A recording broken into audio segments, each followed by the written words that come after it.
লোকে বললো কথা বলা ঠাকুর চাও, তাহলে পিসিমান নিতাই গৌরীর কাছে যাও। চন্দ্রশশী দেবীর কাছে যখন গোপীশ্বর বাবাজি গেল যে মা আমি সেবা করতে চাই, চন্দ্রশশী দেবী বলছে শোনো গোপীশ্বর, আমার নিতাই গৌরকে তুমি সেবা করতে চাও ভালো কথা, কিন্তু কখনো যেন কাঠের মূর্তি মনে করে সেবা করো না, কারণ আমার নিতাই গৌর ছেলে, মানুষকে যেভাবে সেবা করে সেইভাবে সেবা করবে। কাঠের মূর্তি ভেবে যদি কোনোদিন সেবা করো তাহলে কিন্তু তোমাকে আমি সেবা করতে আর অধিকার দেব না, কারণ ওরা আমার ছেলে। ওরে নিতাই দেখ তোদের নতুন সেবক এসেছে, আমি তো অন্ধ হয়ে আসছি, চোখে ভালো করে দেখতে পাই না, তোদের গায়ে জল ঢালতে গেলে জল মাটিতে পড়ে যায়, তাই নতুন বাবাজি এসেছে গোপীশ্বর, ওর হাতে তোরা সেবা দে। গোপীশ্বর সেদিন থেকে সেবা করতে লাগলো। তখন তিনি কীর্তনিয়ার কাছে এসে হাত জোড় করে বলছে বাবা, তোমার কীর্তন শুনে আজকে আমার কীর্তন সম্পর্কে চোখ খুললো। এতদিন আমার ধারণা ছিল কীর্তন গান মানে একদল মূর্খ লোকের গান, ওই তো দু চারটে ফাটাফুটো খোল থাকবে, দুমদাম করে খোলগুলো পেটাবে আর এমন বিকট চিৎকার করবে যে অসহ্য লাগবে, যতক্ষণ বন্ধ না হয় ততক্ষণ শুনতে হবে। শুনতে সবাই শুনছে তাই আমিও শুনছি, বিকট চিৎকার, মূর্খ লোকের চিৎকার, এই হচ্ছে কীর্তন গান। আমার এতদিন এই ধারণা ছিল, কিন্তু তোমার গান শুনে আমি বুঝতে পারলাম যে কীর্তন গান মূর্খ লোকের জিনিস নয়।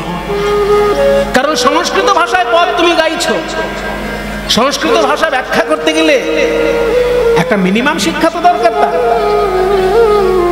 কাজে সংস্কৃত ভাষায় লেখা গান, সেই গানে রাগ আছে, সেই গানে তাল আছে, দর্শন শাস্ত্রের বিচার আছে, সাহিত্যের বিশ্লেষণ আছে। কাজে মূর্খ লোকের সম্পদ এটা নয়। মূর্খ লোক যদি এটা নিয়ে করে খায় সেটা তার ভাগ্য ভালো, কিন্তু এই সম্পদ হচ্ছে পণ্ডিতের সম্পদ। সেটা তোমার গান না শুনলে আমি বুঝতে পারতাম না। আমার এতদিন কীর্তন সম্পর্কে ধারণা ছিল ওই গ্রামের কিছু মূর্খ লোক দেই দেই করে লাফাবে আর বিকট চিৎকার করে গান বাজাবে আর খোলগুলো দুমদুম করে পিটাবে, এই আমার ধারণা ছিল। কিন্তু তোমার গান শুনে বুঝলাম এটা উচ্চ মানের সাহিত্য, রাগ রাগিনী আছে, বিলম্বিত মধ্যলয়ের তাল আছে, মানে শাস্ত্রীয় সঙ্গীতের মতো উচ্চাঙ্গ সঙ্গীতেরও কিছু বৈশিষ্ট্য এতে আছে। তোমাকে আমি অশেষ কৃতজ্ঞতা জানাই, কিন্তু একটা প্রশ্ন আছে তোমার কাছে আমার।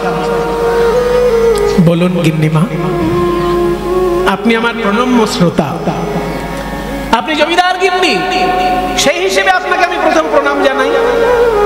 আর আপনাকে আর একটা প্রণাম জানাই এই কারণে, যে আসনে বসে সবাই কীর্তন শুনছে এই আসনটা কিন্তু রাজা পরীক্ষিতের আসন। কি বাবা, বিশ্ব ব্রহ্মাণ্ডে যে যেখানেই যত বড় শ্রোতা থাক, সব থেকে বড় শ্রোতা কে? রাজা পরীক্ষিত। কারণ একটা সাহিত্যে শ্লোক আছে, সংস্কৃত শাস্ত্রে একটা শ্লোক আছে, নববিধা ভক্তিতে কে কিসে সিদ্ধি লাভ করেছে। নববিধা ভক্তি কি কি? শ্রবণং, কীর্তনং, বিষ্ণু শরণং, পাদসেবনং, অর্চনং, বন্দনং, দাস্যম, সখ্যম এবং আত্মনিবেদনম। এই শ্লোকটি কে বলেছেন? নববিধা শ্লোকটি কে বলেছেন? নববিধা ভক্তির শ্লোকের বক্তাকে এই দেখুন এখানে আছে। কোথায় গেল? তুলে দিল হাফিজ। পেছনে একটা ছবি ছিল, তার মধ্যে 12 জন বৈষ্ণবাচার্যের ছবি ছিল। আমি কোনো একটি আসরে 12 জন বৈষ্ণবাচার্যের নাম বলেছিলাম, সেই নামটা শুনে এখানকার শ্রোতাদের ভেতরে এতটা প্রভাব পড়েছে যে তারা কীর্তনের আসরে সেই 12 জন বৈষ্ণবাচার্যের ছবি দিয়ে পেছনটাকে সাজিয়ে দিয়েছে। এই 12 জন বৈষ্ণবাচার্য হচ্ছেন স্বয়ম্ভু, নারদ, শম্ভু, কুমার, কপিল, মনু, প্রহ্লাদ, জনক, ভীষ্ম, বলির, বৈয়াসকির, বয়ম। 12 জন বৈষ্ণবাচার্য। স্বয়ম্ভু মানে ব্রহ্মা, নারদ মানে নারদ মুনি, শম্ভু মানে শিব ঠাকুর। স্বয়ম্ভু, নারদ, শম্ভু। কুমার মানে ব্রহ্মার পুত্র সনত কুমার। কপিল, যার জন্য গঙ্গাসাগরের মেলা হয়, সেই কপিল মুনি। মনু, সূর্যপুত্র যে বৈবস্বত মনু, সেই মনু মহারাজ। প্রহ্লাদ, হিরণ্যকশিপুর পুত্র পুত্র দৈত্যরাজ যে প্রহ্লাদ, তিনিও একজন বৈষ্ণবাচার্য। জনক, মাতা সীতা দেবীর যিনি বাবা রাজা জনক, তিনিও একজন বৈষ্ণবাচার্য। ভীষ্ম, মহাভারতের যে বিশিষ্ট চরিত্র গঙ্গাপুত্র ভীষ্ম, তিনিও একজন বৈষ্ণবাচার্য। প্রহ্লাদ, জনক, ভীষ্ম। বলি রাজা, যিনি ভগবানকে সর্বস্ব দান করে পাতালে প্রবেশ করেছিলেন, সেই বলি। বৈয়াসকি মানে ব্যাসদেবের পুত্র সুখদেব গোস্বামী। এবং বয়ম, এই শ্লোকটি যিনি বলেছেন, এই 12 জন বৈষ্ণবাচার্যের শ্লোক যিনি বলছেন, তিনি হলেন স্বয়ং যমরাজ। ওই জন্য যমরাজ নিজের দিকে হাতটা বলছে যে 11 জনের নাম বললাম, আর 12 নম্বরে আমার নামটা লিখে নাও, বয়ম। মানে আমরা এই 12 জন বৈষ্ণবাচার্য। এই 12 জন বৈষ্ণবাচার্যের মধ্যে নববিধা ভক্তির শ্লোকটাকে বলেছেন, শুনে রাখুন। দৈত্যরাজ প্রহ্লাদ, হিরণ্যকশিপুর পুত্র প্রহ্লাদ, তিনি বলেছিলেন হিরণ্যকশিপুর কাছে এই নববিধা শ্লোকের ভক্তির শ্লোক। শ্রবণাং কীর্তনং বিষ্ণু স্মরণং পাদ সেবনম অর্চনং বন্দনং দাস্যম সখ্যম আত্মনিবেদনম ইতি পুংসার্চিত বিষ্ণু ভক্তিশ্চন্নবলক্ষণা ক্রিয়তে ভগবতী যদ্ধা তন্মন্যেধিতমোত্তমম। এই দুটো শ্লোক প্রহ্লাদের মুখের শ্লোক। সেইখানে যে নববিধা ভক্তি বলা হয়েছে, আর তার মধ্যে কোন ভক্তিতে কে সিদ্ধি লাভ করেছে তার উপর একটা শ্লোক আছে। কোন ভক্তিতে কে সিদ্ধি লাভ করেছে? প্রথম হচ্ছে শ্রবণ। শ্রবণে সিদ্ধি লাভ করেছে কে? রাজা পরীক্ষিত। শ্রী বিষ্ণু শ্রবণে পরীক্ষিত ভবৎ বৈয়াসকি কীর্তনে। কীর্তনে সিদ্ধি লাভ করেছেন কে? ব্যাসদেবের পুত্র সুখদেব গোস্বামী। বৈয়াসকি কীর্তনে প্রহ্লাদ স্মরণে তদঙ্ঘ্রি ভজনে লক্ষ্মী পৃথু পূজনে সর্বস্বাত্ম নিবেদনে বলিরভূত। নববিধা ভক্তি। শ্রবণে সিদ্ধি লাভ করেছে রাজা পরীক্ষিত, কীর্তনে সিদ্ধি লাভ করেছেন সুখদেব গোস্বামী, স্মরণে সিদ্ধি লাভ করেছেন প্রহ্লাদ। শ্রবণং কীর্তনং বিষ্ণু স্মরণং পাদ সেবন, চরণ সেবায় সিদ্ধি লাভ করেছেন মা লক্ষ্মী, যিনি এখনো চরণ সেবা করে চলেছেন। অর্চনম, পূজায় সিদ্ধি লাভ করেছেন পৃথু মহারাজ, পৃথু। বন্দনম, বন্দনায় সিদ্ধি লাভ করেছেন কে? প্রহ্লাদ মহারাজ। শ্রবণং কীর্তনং বিষ্ণু স্মরণং পাদ সেবনম অর্চনং বন্দনম দাস্যম বন্দনে অক্রূর, বন্দনায় সিদ্ধি লাভ করেছিলেন অক্রূর। শ্রীমদ্ ভাগবতে দেখবেন অক্রূরের মুখে একটা সুন্দর স্তব আছে। ওই জন্য বন্দনায়, স্মরণে সিদ্ধি লাভ করেছে প্রহ্লাদ, আর বন্দনায় সিদ্ধি লাভ করেছেন অক্রূর। অক্রূরস্ত্বভিবন্দনে কপিপতির দাস্যেথ সখির্জুন। অক্রূর সিদ্ধি লাভ করেছিলেন বন্দনায়, আর দাস্য ভক্তিতে সিদ্ধি লাভ করেছিলেন হনুমান। দাস্য সখ্য ভক্তিতে সিদ্ধি লাভ করেছে অর্জুন, সখ্যেত অর্জুন। আর আত্মসমর্পণে বলি মহারাজ। সর্বস্বাত্ম নিবেদনে বলিরভূত কৃষ্ণাপ্তিরে সাংপরম। কাজী গিন্নিমা, আপনি দুটো প্রণাম পাবেন। এক প্রণাম পাবেন আপনি গিন্নিমা হিসেবে, জমিদার গিন্নি হিসেবে, আর দ্বিতীয় প্রণাম পাবেন আপনি রাজা পরীক্ষিতের আসনে বসেছে। শ্রোতার আসনে যারা বসবে, কীর্তনিয়া কখনো সাধারণ শ্রোতা তাদেরকে মনে করবে না। কীর্তনিয়া ভাববে আমার সামনে যারা বসে আছেন এরা রাজা পরীক্ষিতের প্রতিনিধি। তাহলে সে উল্টো পাল্টা বলতে পারবে না, উল্টো পাল্টা কথা তার মুখ দিয়ে বেরোবে না। যদি একবার কেউ ভাবতে পারে যে আমার সামনে বসে আছে রাজা পরীক্ষিতের প্রতিনিধি, আর যদি কীর্তনিয়া ভাবে যে আমার সামনে যদু মধু হরিদাস বসে আছে, তাহলে যা খুশি তাই বকে যাবে। কিন্তু কীর্তনিয়া যদি একবার ভাবতে পারে মনে প্রাণে যে সামনে যারা বসে আছে এরা দেখতে সাধারণ মানুষ, কিন্তু এনারা সবাই রাজা পরীক্ষিতের প্রতিনিধি। তাই মা, আপনাকে আমি দুবার প্রণাম জানাই, জমিদার গিন্নি হিসেবে এবং রাজা পরীক্ষিতের প্রতিনিধি হিসেবে। আপনি কি যেন জানতে চাইছিলেন? জমিদার গিন্নি বলছে আপনার কাছে আমি একটা জিনিস জানতে চাই বাবা। এই যে গৌরাঙ্গ মহাপ্রভুর তুমি বন্দনা করলে, এই যে গৌরাঙ্গ মহাপ্রভুর রূপের বর্ণনা দিলে, ইনি কে? ইনি কি কোনো মহাপুরুষ না কি? শুনুন মা, সাধারণ লোকের কাছে ইনি একজন মহাপুরুষ, কিন্তু বাংলার বৈষ্ণবগণের কাছে ইনি হচ্ছেন রাধা গোবিন্দের মিলিত তনু। যত দেবদেবী আছে সব দেবদেবীর শীর্ষে বসে আছেন শ্রীকৃষ্ণ। ঈশ্বর পরম কৃষ্ণ সচ্চিদানন্দ বিগ্রহ অনাদিরাদি গোবিন্দ সর্বকারণ কারণম। তিনি হলেন আদির অনাদি শ্রীকৃষ্ণ, আর তার আনন্দিনী শক্তি হচ্ছে রাধা। এই রাধা কৃষ্ণের মিলিত তনু গৌরাঙ্গ মহাপ্রভু কলিযুগে আমাদের উপাস্য সর্বশ্রেষ্ঠ দেবতা। জয়নিতাই। এই কীর্তনের সেবার জন্য এনারা কমিটির ভক্তগণ ভিক্ষার আঁচল নিয়ে আপনাদের কাছে গেছে। যে যেমন পারবেন প্রাণ ভরে ওই ভিক্ষার আঁচলে দান করবেন। গৌর গোবিন্দ সেবার জন্য প্রাণ ভরে ওই ভিক্ষার আঁচলে দান করবেন। নিতাই প্রেমানন্দে হরি বল। শুনুন মা, সাধারণ লোকে জানে চৈতন্যদেব একজন মহাপুরুষ, কিন্তু বৈষ্ণবগণ জানেন যে চৈতন্যদেব সাধারণ কোনো মহাপুরুষ নন। উনি হচ্ছেন রাধা গোবিন্দের মিলিত তনু, রাধা কৃষ্ণের মিলিত স্বরূপ ঈশ্বর পরম কৃষ্ণ। তাকে ভালোবাসলেই স্বয়ং ঈশ্বরকে ভালোবাসা। তাহলে তাকে ভালোবাসার উপায় কি বাবা? উপায় শুনুন মা, বৈষ্ণব দর্শন বলছে ভগবানকে ভালোবাসার 5টি প্রধান পথ। প্রথম থেকে 5টা আমি বলবো। এই 5টার মধ্যে প্রথমের থেকে দ্বিতীয়টা শ্রেষ্ঠ, দ্বিতীয় থেকে তৃতীয়টা শ্রেষ্ঠ, তৃতীয় থেকে চতুর্থ শ্রেষ্ঠ, চতুর্থ থেকে পঞ্চম শ্রেষ্ঠ। তাহলে আমি 5টা বলছি। ঈশ্বরকে ভালোবাসার উপায় কি কি শুনুন।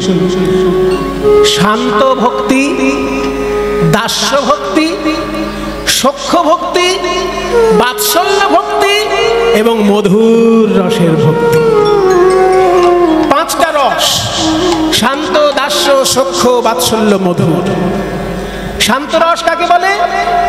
যেখানে ভাবা হয় ভগবান পরমাত্মা, আমি হলাম জীবাত্মা। এই পরমাত্মা জীবাত্মা সম্পর্ক নিয়ে যে ঈশ্বরের সঙ্গে সম্পর্ক তৈরি করা, তাকে বলে শান্ত রস। যদি কেউ ভাবে ভগবান হচ্ছেন আমার প্রভু, আমি তার চরণের দাস, যেমন হনুমান ভাবতেন, এই ভাবনা নিয়ে ভালোবাসাকে বলে দাস্য রস। যদি কেউ ভাবে ভগবান আমার বন্ধু, আমিও ভগবানের বন্ধু। এই যে একটু আগে শুনলেন কৃষ্ণ সুদামা প্রসঙ্গ, সুদামা ভক্ত ভাবত কৃষ্ণ আমার বন্ধু, আমিও কৃষ্ণের বন্ধু। এই বন্ধুত্বপূর্ণ যে ভালোবাসা, তাকে বলে সখ্য রস।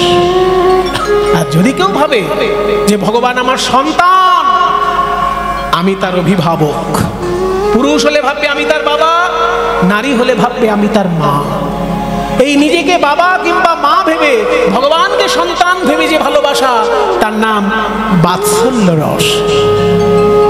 আর যদি কেউ ভাবতে পারে ভগবান আমার প্রিয়তম কিংবা আমার স্বামী দেবতা, আর আমি তার প্রিয়তমা বা আমি তার স্ত্রী, এই ভাবনা নিয়ে ভালোবাসলে, যেমন রুক্মিণী জানতেন কৃষ্ণ আমার স্বামী, রাধারানী জানতেন কৃষ্ণ আমার প্রিয়তম, মীরাবাই জানতেন কৃষ্ণ আমার প্রিয়তম। এই ভগবানকে প্রিয়তম ভেবে, নিজেকে তার প্রিয়া ভেবে যে ভালোবাসা, একে বলে মধুর রসের ভালোবাসা। এই 5টার মধ্যে যে কোনো রসে আপনি ভগবানকে ভালোবাসলেই আপনি ভগবানের আপনজন হয়ে যাবেন। মা শোনো কীর্তনিয়া বাবা, তুমি তো বললে একের থেকে দ্বিতীয়টা শ্রেষ্ঠ, দ্বিতীয় থেকে তৃতীয়, তৃতীয় থেকে চতুর্থ, চতুর্থ থেকে পঞ্চম শ্রেষ্ঠ। তো সর্বশ্রেষ্ঠ যদি ওই মধুর রস হয়, ওটা তো আমার আশ্রয় করা সম্ভব নয়, কারণ আমি জীবনে আমার প্রতিদেবতার আসনে আর কাউকে বসাতে পারবো না। আমার প্রতিদেবতাই আমার কাছে ঈশ্বর। কাজে প্রতিদেবতাকে যখন আমি আমার আসনে বসিয়েছি, সেখানে আমি আর ভগবানকেও বসাতে পারবো না। কিন্তু আমার তো সন্তান নেই। ওই যে বললে ভগবানকে সন্তান রূপেও ভালোবাসা যাবে, তাহলে আমি গৌরাঙ্গ মহাপ্রভুকে যদি আমার সন্তান ভাবি, উনি কি কোনোদিন আমাকে মা বলে ডাকবেন? কোনোদিন কি ডাকবেন আমাকে মা বলে? সে কি গো মা, ডাকবেন না? উনি তো বলে দিয়েছেন, না হং বাসামি বৈকুণ্ঠে যোগী নাম হৃদয়ে নামেন চ মদ্ভক্তা যত্র গায়ন্তি তত্র তিষ্ঠামি নারদ। বলেছেন ওগো নারদ, আমি বৈকুণ্ঠে থাকি না, গোলকে থাকি না, আমার ভক্তগণ যেখানে আমার গুণগান করে আমি সেখানে থাকি। ভক্ত যদি আমাকে আকুল প্রাণে ডাকে আমি তাকে সাড়া দিই। তারে ডাকলে নাকি পাওয়া যায় শুনেছি কানে, তারে ডাকলে নাকি পাওয়া যায় শুনেছি কানে। তারে ডাকার মতো ডাকলে পরে দেখা দেয় হৃদি বৃন্দাবনে। তারে ডাকার মতো ডাকলে পরে দেখা দেয় হৃদি বৃন্দাবনে শুনেছি কানে। তারে ডাকলে নাকি পাওয়া যায় শুনেছি কানে। কীর্তনিয়া বাবা, আজ থেকে আমি সংকল্প নিলাম গৌরাঙ্গ মহাপ্রভুকে সন্তান রূপে চিন্তা করব এবং আশা করে বসে থাকবো কবে গৌরাঙ্গ মহাপ্রভু আমাকে মা বলে ডাকবে। কিন্তু বাবা, ভগবানকে ভালোবাসতে গেলে সব থেকে সহজ পথটা কি? কি দিয়ে শুরু করব? বই পড়বো না তীর্থযাত্রা করব? কোনটা দিয়ে শুরু করব? শুনুন মা, বইও পড়বেন, তীর্থযাত্রাও করবেন, কিন্তু সবার আগে কি দরকার জানেন? কোন জিনিসের প্রতি আগ্রহ করতে গেলে আগে নাম দিয়ে শুরু করতে হয়। দেখবেন রসগোল্লা রসগোল্লা রসগোল্লা রসগোল্লা বারবার বলতে বলতে আপনার মনে একবার হবেই যাই দোকানে গিয়ে একটা খেয়ে আসি। তেঁতুল তেঁতুল তেঁতুল তেঁতুল তেঁতুল তেঁতুল তেঁতুল তেঁতুল বারবার বললেই দেখবেন আপনার মনে হবে একটা টুকরো হলে বেশ ভালো ভালো, একটু ফুচকাওয়ালার কাছে চলে যায়। তাহলে নামের মধ্যে ভগবানের অমৃত দেওয়া আছে, তাই আপনি তার নাম করতে থাকুন, তার প্রতি ভালোবাসা আপনার আপনি জেগে উঠবেন। যে গৌরাঙ্গের নাম লয়, পদকর্তা বলেছেন না, যে গৌরাঙ্গের নাম লয় তার হয় প্রেম উদয়। গৌরাঙ্গের নাম লয় তার হয় প্রেম তারে মুই যাও বলিহারি, তারে মুই যাও বলিহারি। গৌরাঙ্গ গুণেতে ঝুরে নিত্য লীলা তার স্ফুরে।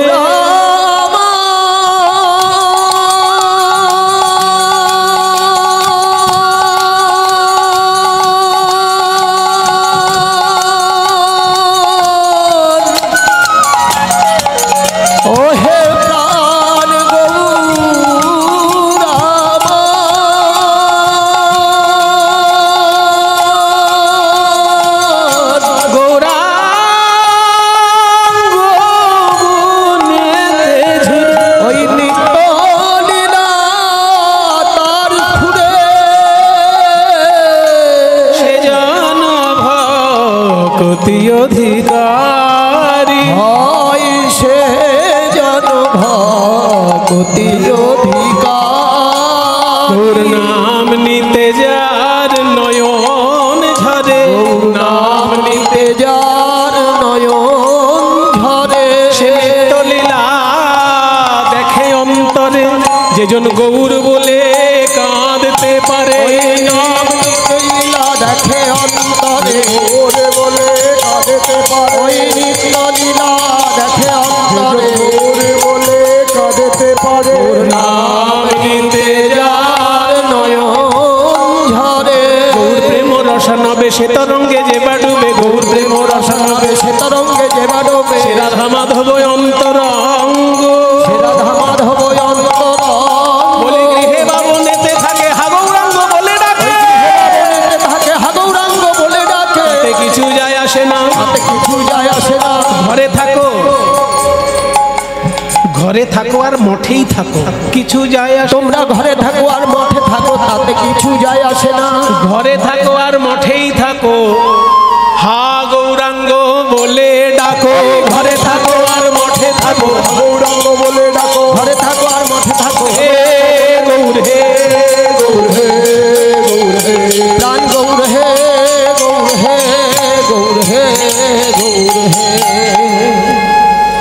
আপনি বলছেন গৌরাঙ্গ মহাপ্রভুর নাম যদি আমি করতে থাকি, সেও একদিন আমাকে মা বলে ডাকবে। হ্যাঁ মা, হতেই পারে, তার কৃপা হলে অসম্ভব সম্ভব হয় মা। আপনি তার নাম করুন মন দিয়ে। নায়েব মশাই, এই কীর্তনিয়া যা দক্ষিণা, সসম্মানে তাকে দক্ষিণা দিয়ে পালকি করে তার বাড়িতে পৌঁছে দিয়ে আসুন। নায়েব মশাই, আজ থেকে আমার নিয়ম, প্রতিদিন সকালবেলায় আমি ঠাকুর ঘরে যাব, আমার যতক্ষণ ইচ্ছা আমি ঠাকুরকে মন দিয়ে ডাকবো, তারপর আমি বেরোবো। এর মধ্যে আমাকে কেউ বিরক্ত করবেন না, ঠিক আছে? সেদিন থেকে চন্দ্রশশী দেবী সকালবেলায় ঠাকুর ঘরে ঢোকেন, আর কতক্ষণ যে গৌর সুন্দরকে ডাকেন তার কোনো সীমা পরিসীমা থাকে না। নায়েব মশাই দরজার বাইরে এসে দাঁড়িয়ে থাকেন হিসেব বুঝিয়ে দেওয়ার জন্য। জমিদারির তো বড় হিসেব, সেই হিসেব বুঝিয়ে দেওয়ার জন্য নায়েব মশাই বাইরে এসে দাঁড়িয়েই থাকেন। ওনার পুজো আর শেষ হয় না। ওই যে কীর্তনিয়া বলেছে, তারে ডাকলে নাকি পাওয়া যায়, শুনেছি কানে, ডাকার মতো ডাকলে পরে দেখা দেয় হৃদি বৃন্দাবনে। সেদিন থেকে গৌরাঙ্গ নামে ডুবে গেলেন চন্দ্রশশী দেবী।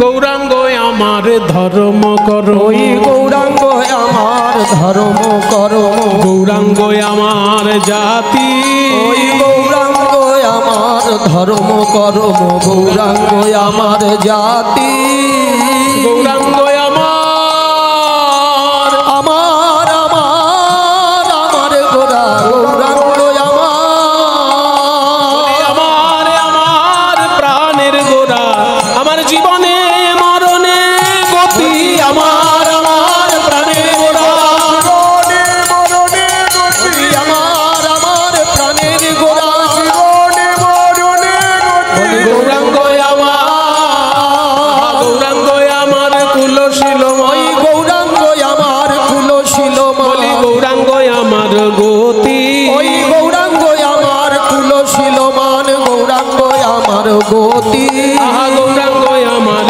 সর্বস্ব ধন, গৌরাঙ্গ আমার সর্বস্ব ধন, গৌরাঙ্গ করেছি ওই গৌরাঙ্গ আমার সর্বস্ব ধন, জীবনে করেছি বলি গৌরাঙ্গ আমার পরাণ পুতলি, গৌরাঙ্গ আমার পরাণ পুতুলি, গৌরাঙ্গ আমার পরাণ পুতলি, গৌরাঙ্গ আমার পরাণ পুতুলি, গৌরাঙ্গ গলার হার, ওই গৌরাঙ্গ আমার পরাণ পুতুলি, গৌরাঙ্গ গলার হার, আমি গৌর বিনে আন জানি না, গৌর বিনে আন জানি না, বলি কিবা দিবা কিবা নিশি, গৌর বিনে আন জানি না, কিবা দিবা কিবা নিশি, আমার শয়নে স্বপনে গৌর কিবা দিবা কিবা নিশি, শয়নে স্বপনে গৌর, কিবা দিবা কিবা নিশি, আমার শয়নে স্বপনে গৌর, কিবা দিবা কিবা নিশি, গৌরাঙ্গ আমার পরাণ পুতলি, গৌরাঙ্গ গলার হার, ওই গৌরাঙ্গ আমার পরাণ পুতুলি, গৌরাঙ্গ গলার হার, গিন্নিমা, ও গিন্নিমা, সেই ভোরবেলায় ঠাকুর ঘরে ঢুকেছেন, আর দুপুর তো গড়িয়ে গেল, খাওয়া দাওয়া করবেন না? আমি কখন থেকে বসে আছি বাইরে আপনাকে একটু হিসেব বুঝিয়ে দেবো বললে। আমারও তো বাড়িতে পরিবার আছে, খাওয়া দাওয়া আছে। নায়েব মশাই, অনেক কষ্ট দিয়েছি আপনাকে, কি আর করব? আপনার স্বামী দেবতা পরলোক গমন করার পর আপনি বড় বেশি ভক্তিমতী হয়ে গেছেন মা। এতক্ষণ ধরে ঠাকুর ডাকতে আপনাকে আগে কখনো দেখিনি। কি আর করবেন বলুন? স্বামী দেবতা পরলোক গমন করেছে, এখন তো ঠাকুর নিয়েই আপনাকে থাকতে হবে।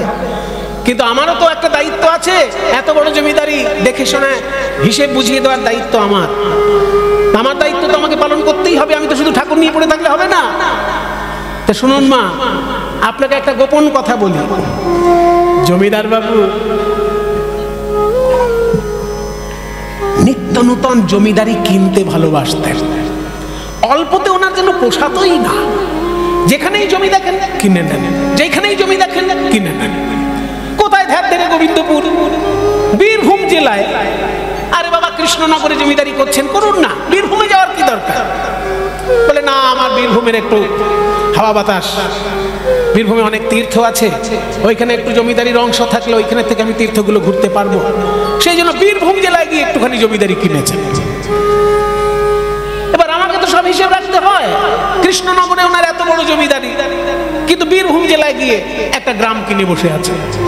কড্ডা নামে একটা গ্রাম আছে, সেই কড্ডা গ্রামটা উনি কিনেছেন।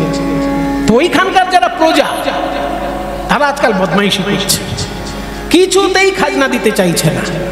প্রজারা কিছুতেই বুঝতে চায় না যে আমরা তাদের খাজনাগুলো নিয়ে বসে বসে খাই না। এই সারা বাংলার যিনি রাজা, তাকে কর বুঝিয়ে দিয়ে আসতে হয়, সব খাজনা রাজা নবাবকে বুঝিয়ে দিয়ে আসতে হয়। নবাব দয়া করে আমাদেরকে যতটুকু দেয় সেইটা আমরা বসে খাই। আমরা সরাসরি প্রজার থেকে খাজনা নিয়ে খাই না, এটা প্রজারা বুঝতেই চায় না। তারা ভাবে কি জমিদার বাবু আমাদের থেকে খাজনা নিয়ে বসে বসে খাচ্ছে। যত দোষ নন্দ ঘোষ, এই জমিদার বাবুর উপরে সব দোষগুলো আসে। কিন্তু খাজনা তো দিতে হচ্ছে রাজাকে, আমরা শুধু মাঝখানে মধ্যস্থতা করছি, এটা ওই প্রজারা বুঝতেই চায় না। তুই কড্ডা গ্রামের লোকগুলো 2 বছর ধরে খাজনা দেয়নি, এইবার 3 বছরে পড়েছে। তা আপনার তো স্বামী দেবতা পরলোক গমন করেছেন, বেদবা হয়েছেন, তা আপনি একটু পালকিতে করে চলুন, আপনাকে দেখে পরিস্থিতি বুঝে যদি একটু তারা খাজনাটা দেয়। ঠিকই বলেছেন নায়েব মশাই, আমার স্বামীর সমস্ত কিছু আমাকেই তো দেখে রাখতে হবে। কবে যাবেন বলুন? পালকিতে চড়ে আমি যাব বীরভূম জেলা।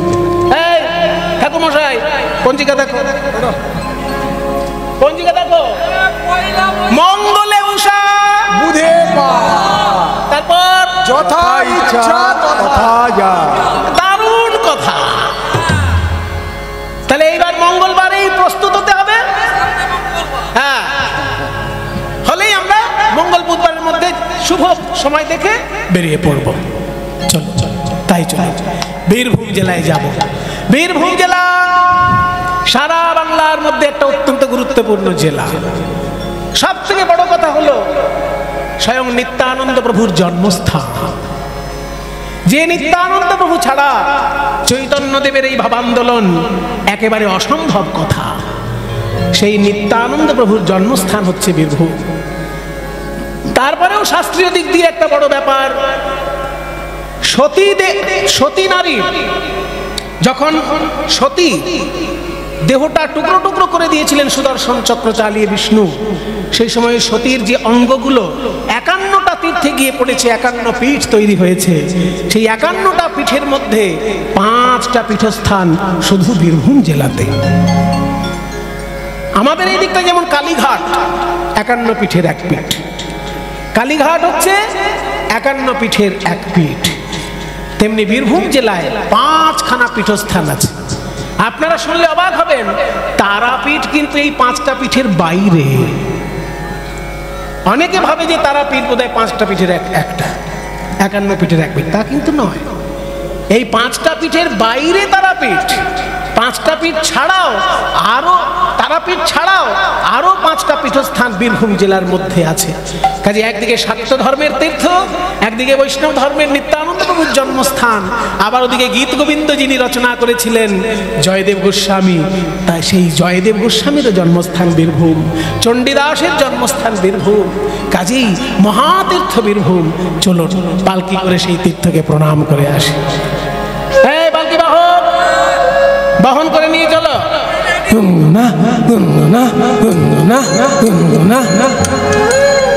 এইরকম ভাবে গুনগুনা গুনগুনা করলে তো কোনো কথা বলা হচ্ছে না। জমিদারকে নিয়ে বললেন, এই বাহক এদিকে এসো, গুনগুনা গুনগুনা এটা কেন করছো? মা, আমরা 4 জন মিলে পালকি বইব তো, তা আমাদের একটা তালে তালে হাঁটার জন্য আমরা ওইটা করে নিয়েছি। এইটা বললে আমাদের হাঁটতে একটু সুবিধা। মানে শোনো বাবা, এই মুখ ভগবান দিয়েছে কেন জানো? ঈশ্বরের নাম করে জীবনটাকে ধন্য করার জন্য।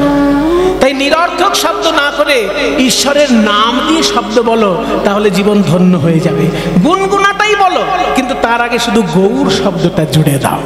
বলো গৌর গৌর গুনগুনা, গৌর গৌর গুনগুনা, গৌর গৌর গুনগুনা, গৌর গৌর গুনগুনা, গুন বিনা বলবো না, গৌর গৌর গুনগুনা, গুন বিনা বলবো না, গোর গোর গুনগুনা। নাচিতে নাচিতে তারা করিল গমন, নাচিতে নাচিতে তারা করিল গমন।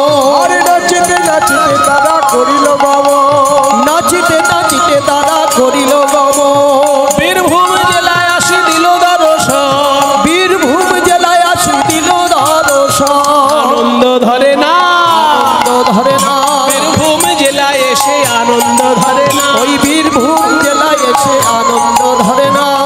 বীরভূম জেলা সারা বাংলার মধ্যে বিখ্যাত জেলা, কারণ ৫১ পীঠের মধ্যে ৫টা পীঠস্থান, নিত্যানন্দের জন্মস্থান, আবার তারাপীঠ, বক্রেশ্বর, আবার ওদিকে জয়দেব গোস্বামীর কেন্দ্রবিল্ল, চণ্ডীদাসের নানুর, হেমর্চিত, চারিদিকে মহাপুরুষ। বাংলার কবি বলছেন ভারতবর্ষ এমন একটা দেশ, 3 দিকে 3টে সাগর, একদিকে বঙ্গোপসাগর, একদিকে আরব সাগর, আর একদিকে ভারত মহাসাগর। 3 দিকে 3টে সাগর, আর ভারতবর্ষ নিজেই একটা সাগর। ভারতবর্ষ হচ্ছে মহাপুরুষের সাগর, মহামানবের সাগর এই ভারতবর্ষ। হেমর্চিত, হেমর্চিত পুণ্যতীর্থে জাগরে ধীরে, এই ভারতের মহামানবের সাগর তীরে জাগরে ধীরে। হেমর্চিত, হেমর্চিত পূর্ণ তীর্থে জাগরে ধীরে, এই ভারতের মহামানবের সাগর তীরে জাগরে ধীরে। ভারতবর্ষ হচ্ছে মহাপুরুষের সাগর। ভারতবর্ষের পতাকা মাস্টার মশাই ব্যবস্থা করেছেন, সবাই মিলে একবার প্রণাম করবেন, কারণ আমাদের মর্যাদা হচ্ছে আমাদের দেশের পতাকা। একবার শুধু প্রণাম করে রেখে দিন, কারণ যেখানে সেখানে ভারতবর্ষের পতাকা বারবার আন্দোলন করা ঠিক না। একবার দেখানো হয়েছে, সবাই মিলে আমরা প্রণাম জানিয়েছি, ভারত মাতা কি, ভারত মাতা কি, ভারত মাতা কি, বন্দে মাতরম, বন্দে মাতরম। হেমর্চিত, হেমর্চিত পূর্ণ তীর্থে জাগরে ধীরে, এই ভারতের মহামানবের সাগর তীরে জাগরে ধীরে। হেমর্চিত, হেমর্চিত পূর্ণ তীর্থে জাগরে ধীরে, এই ভারতের মহামানবের সাগর তীরে জাগরে ধীরে। হেথায় দাঁড়ায়, হেথায় দাঁড়ায় দুবাহু বাড়ায় নবীনর দেবতারে, উদার ছন্দে পরমানন্দে বন্দন করি তারে। হেমর্চিত, হেমর্চিত পূর্ণ তীর্থে জাগরে ধীরে, এই ভারতের মহামানবের সাগর তীরে জাগরে ধীরে। ধ্যান গম্ভীরে ভূধর নদী জপমালান্ত প্রান্তর, ধ্যান গম্ভীর ওই যে ভূতর নবী জপমালা প্রান্ত, হেথায় নিত্য হের পবিত্র ধরিত্রী রে, এই ভারতের মহামানবের সাগর তীরে জাগর ধীরে। হেমর্চিত, হেমর্চিত নদীতে জাগরে ধীরে, এই ভারতের মহামানবের সাগর তীরে জাগরে ধীরে। কেহ নাহি জানে, কেহ নাহি জানে কারা ভানে কত মানুষের ধারা, দুর্বার স্রোতে এলো কোথা হতে সমুদ্রে হলো হারা, কত মানুষের ধারা। হেথায় আর্য, হেথায় আর্য, হেথা অনার্য, হেথায় দ্রাবিড় চীন, সখন দল পাঠান মোগল এক দেহে হলো নীল। সারা পৃথিবীর মানুষ এক জায়গায় এসেছে এখানে, সারা পৃথিবী। হেথায় আর্য, হেথায় অনার্য, হেথায় দ্রাবিড় চীন। চীনের লোকেরাও তো ভারতবর্ষে শরণ নিয়েছে, আপনারা সবাই জানেন।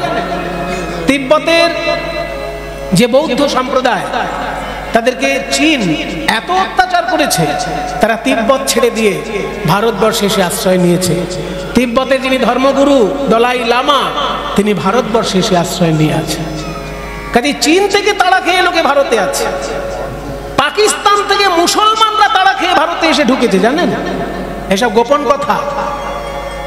পাকিস্তান থেকে যদি হিন্দু তাড়া খেয়ে চলে আসে সেটা তো স্বাভাবিক ব্যাপার। হিন্দুদেরকে তাড়া করছে, তারা ভারতে চলে আসছে, এটা স্বাভাবিক। কারণ কট্টরপন্থী লোকেরা কখনোই চায় না শান্তি, সেই জন্য অশান্তিকর পরিবেশ তৈরি করে রাখলে সে দেশে আর থাকা যায় না। পাকিস্তান থেকে হিন্দুরা চলে আসে, এটা স্বাভাবিক। কিন্তু পাকিস্তান থেকে মুসলমানরাও ভারতে চলে আসছে প্রাণের ভয়ে। কারণ কিছু কিছু মুসলমান আছেন, তাদেরকে কট্টরপন্থী মুসলমানরা সহ্য করতে পারে না। যারা নরমপন্থী মুসলমান, তাদেরকে কট্টরপন্থী মুসলমানরা সহ্য করতে পারে না। যেমন কাদিয়ানি মুসলমান, একটু মিলিয়ে নেবেন। কাদিয়ানি সম্প্রদায়ের যেসব মুসলমান, তাদেরকে কট্টরপন্থী মুসলমানরা কাফের বলে। এমন অবস্থা, মুসলমানকে কাফের বলে। কট্টরপন্থী যারা, তারা কাদিয়ানি মুসলমানদেরকে কাফের বলে। ওই পাকিস্তানে যারা কাদিয়ানি মুসলমান, তারা পাকিস্তান থেকে প্রাণের ভয়ে ভারতে এসে বেঁচে আছে। কাজেই চীন থেকে চীনারা ভারতে এসে প্রাণের ভয়ে বেঁচে আছে, প্রাণের ভয়ে পাকিস্তান থেকে মুসলমানরা পর্যন্ত ভারতে এসে বেঁচে আছে। এমনকি ইরান থেকে, ইরানের যারা প্রাচীন হিন্দু, তারাও ভারতবর্ষে এসে আশ্রয় পেয়েছে। এই যার লরি কোম্পানি টাটার লরি, টাটার গাড়ি, টাটার সেফটি পিন, টাটার নুন, এই যে টাটা কোম্পানির এত কোম্পানি, এই টাটার মূল সম্প্রদায় ইরানের লোক। তারা ইরানের হিন্দু, ইরান থেকে তাড়া খেয়ে তারা ভারতে এসে ব্যবসা করছে, ভারতে তারা সসম্মানে বেঁচে আছে, ইরানে তাদের সম্মান নেই। এই হলো ভারত।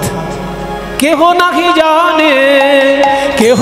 জানে কারাও মানে কত মানুষের ধারা, দুর্বার স্রোতে এলো কোথা হতে সমুদ্রে হলো হারা, কত মানুষের ধারা। হেথায় আর্য, হেথায় আর্য, হেথায় অনার্য, হেথায় দ্রাবিড় চীন, সকহুন দল পাঠান মোগল এক দেহে হলো লীন। পশ্চিমে আজি খুলিয়াছে দ্বার, সেথা হতে সবে আনে উপহার, পশ্চিমে আজি খুলিয়াছে দ্বার, আনে সেথা হতে নানাই উপহার। পশ্চিমে আজি খুলিয়াছে দ্বার, সেথা হতে সবে আনে উপহার, দিবে আর নিবে। ভারতবর্ষের দর্শনটা মুখস্থ করুন। দর্শন, দিবে আর নিবে। তুমি দানও করবে এবং গ্রহণও করবে, এটাই ভারতের দর্শন। অন্যান্য দর্শন কি বলে? যে আমাদের থেকে তোমরা নাও, তোমাদের থেকে আমরা নেব না। এই হচ্ছে কট্টরপন্থা। কট্টরপন্থী যারা, তারা বলে আমাদেরটা তোমাদের নিতে হবে, তোমাদেরটা নিতে আমরা বাধ্য নই। কিন্তু ভারতবর্ষের দর্শন কট্টরপন্থা নয়। ভাই, তোমার যদি কিছু ভালো জিনিস থাকে আমায় দাও, আমার ভালো জিনিসটাও তুমি নাও। এটা হচ্ছে ভারতের দর্শন। দিবে আর নিবে, মিলাবে মিলিবে, যাবে না ফিরে। দিবে আর নিবে, মিলাবে মিলিবে, যাবে না ফিরে। এই ভারতের মহামানবের সাগর তীরে, জাগরে ধীরে। হে মূর্ছিত, হে মূর্ছিত পূর্ণ তীর্থে জাগরে ধীরে। এই ভারতের মহামানবের সাগর তীরে, জাগরে ধীরে। এসো হে আর্য, এসো হে আর্য, এসো অনার্য হিন্দু মুসলমান। এসো এসো আজ তুমি ইংরাজ, এসো এসো খ্রিস্টান হিন্দু মুসলমান। ভারতবর্ষটা এমন একটা দেশ, সকল ধর্মকে সম্মান করতে জানে। পাকিস্তানকে দেখুন, শুধু ইসলাম ছাড়া আর কোনো ধর্মকে সম্মান করে না। কি ইসরায়েলকে দেখুন, শুধু ইহুদি ছাড়া আর কাউকে অতটা মানে না। আর অন্যান্য আছে কিছু কিছু কট্টরপন্থী দেশ, খ্রিস্টানিটি ছাড়া অন্যটাকে সম্মান করে না, বৌদ্ধ ধর্ম ছাড়া অন্য ধর্ম সম্মান করে না। এরকম অনেক দেশ আছে। কিন্তু ভারত এমন একটা দেশ, এখানে বুদ্ধদেবেরও সম্মান আছে, এখানে বেদব্যাসেরও সম্মান আছে, এমনকি মাদার টেরেসারও সম্মান আছে। মাদার টেরেসা কি ভারতের লোক? কিন্তু ভারতবর্ষের সসম্মানে উনি সারা জীবন মানুষের সেবা করেছেন। কেউ কি তাকে তাড়িয়ে দিয়েছে? না কেউ তাকে ঘেন্না করেছে? এই হচ্ছে ভারত।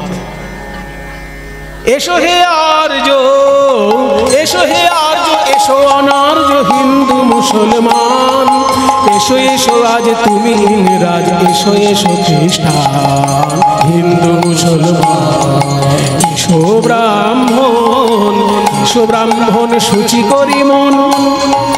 দেখুন বাংলার কবি কেমন হয়, বলছে ব্রাহ্মণ তুমিও এসো, কিন্তু মনটাকে কিন্তু পবিত্র করে এসো। তোমার মনে যদি অহংকার নিয়ে এসো, যদি তোমার মনে অহংকার বোঝাই করে নিয়ে আসো, তাহলে কিন্তু তুমি দেশের সেবা করতে পারবে না। তুমি যদি দেশের সেবা করতে চাও হে ব্রাহ্মণ, মনটাকে পবিত্র করে এসো। এসো ব্রাহ্মণ সূচি করি মন, ধরো হাত সবাকার, এসো হে পতিত, যারা পতিত জাতি তারাও এসো।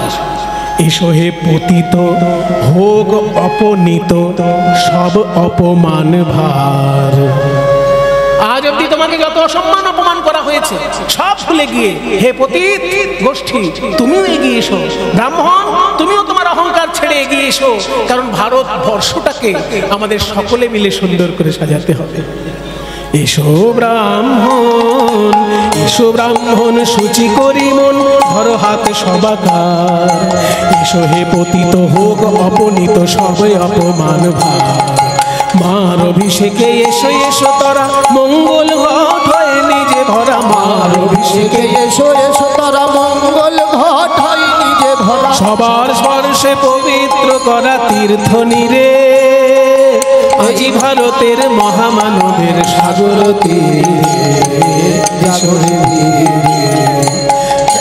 চিত্ত হে মূর্ছিত পুণ্য তীর্থে জাগরে ধীরে, এই ভারতের মহামানবের সাগর তীরে জাগরে ধীরে, জাগরে ধীরে।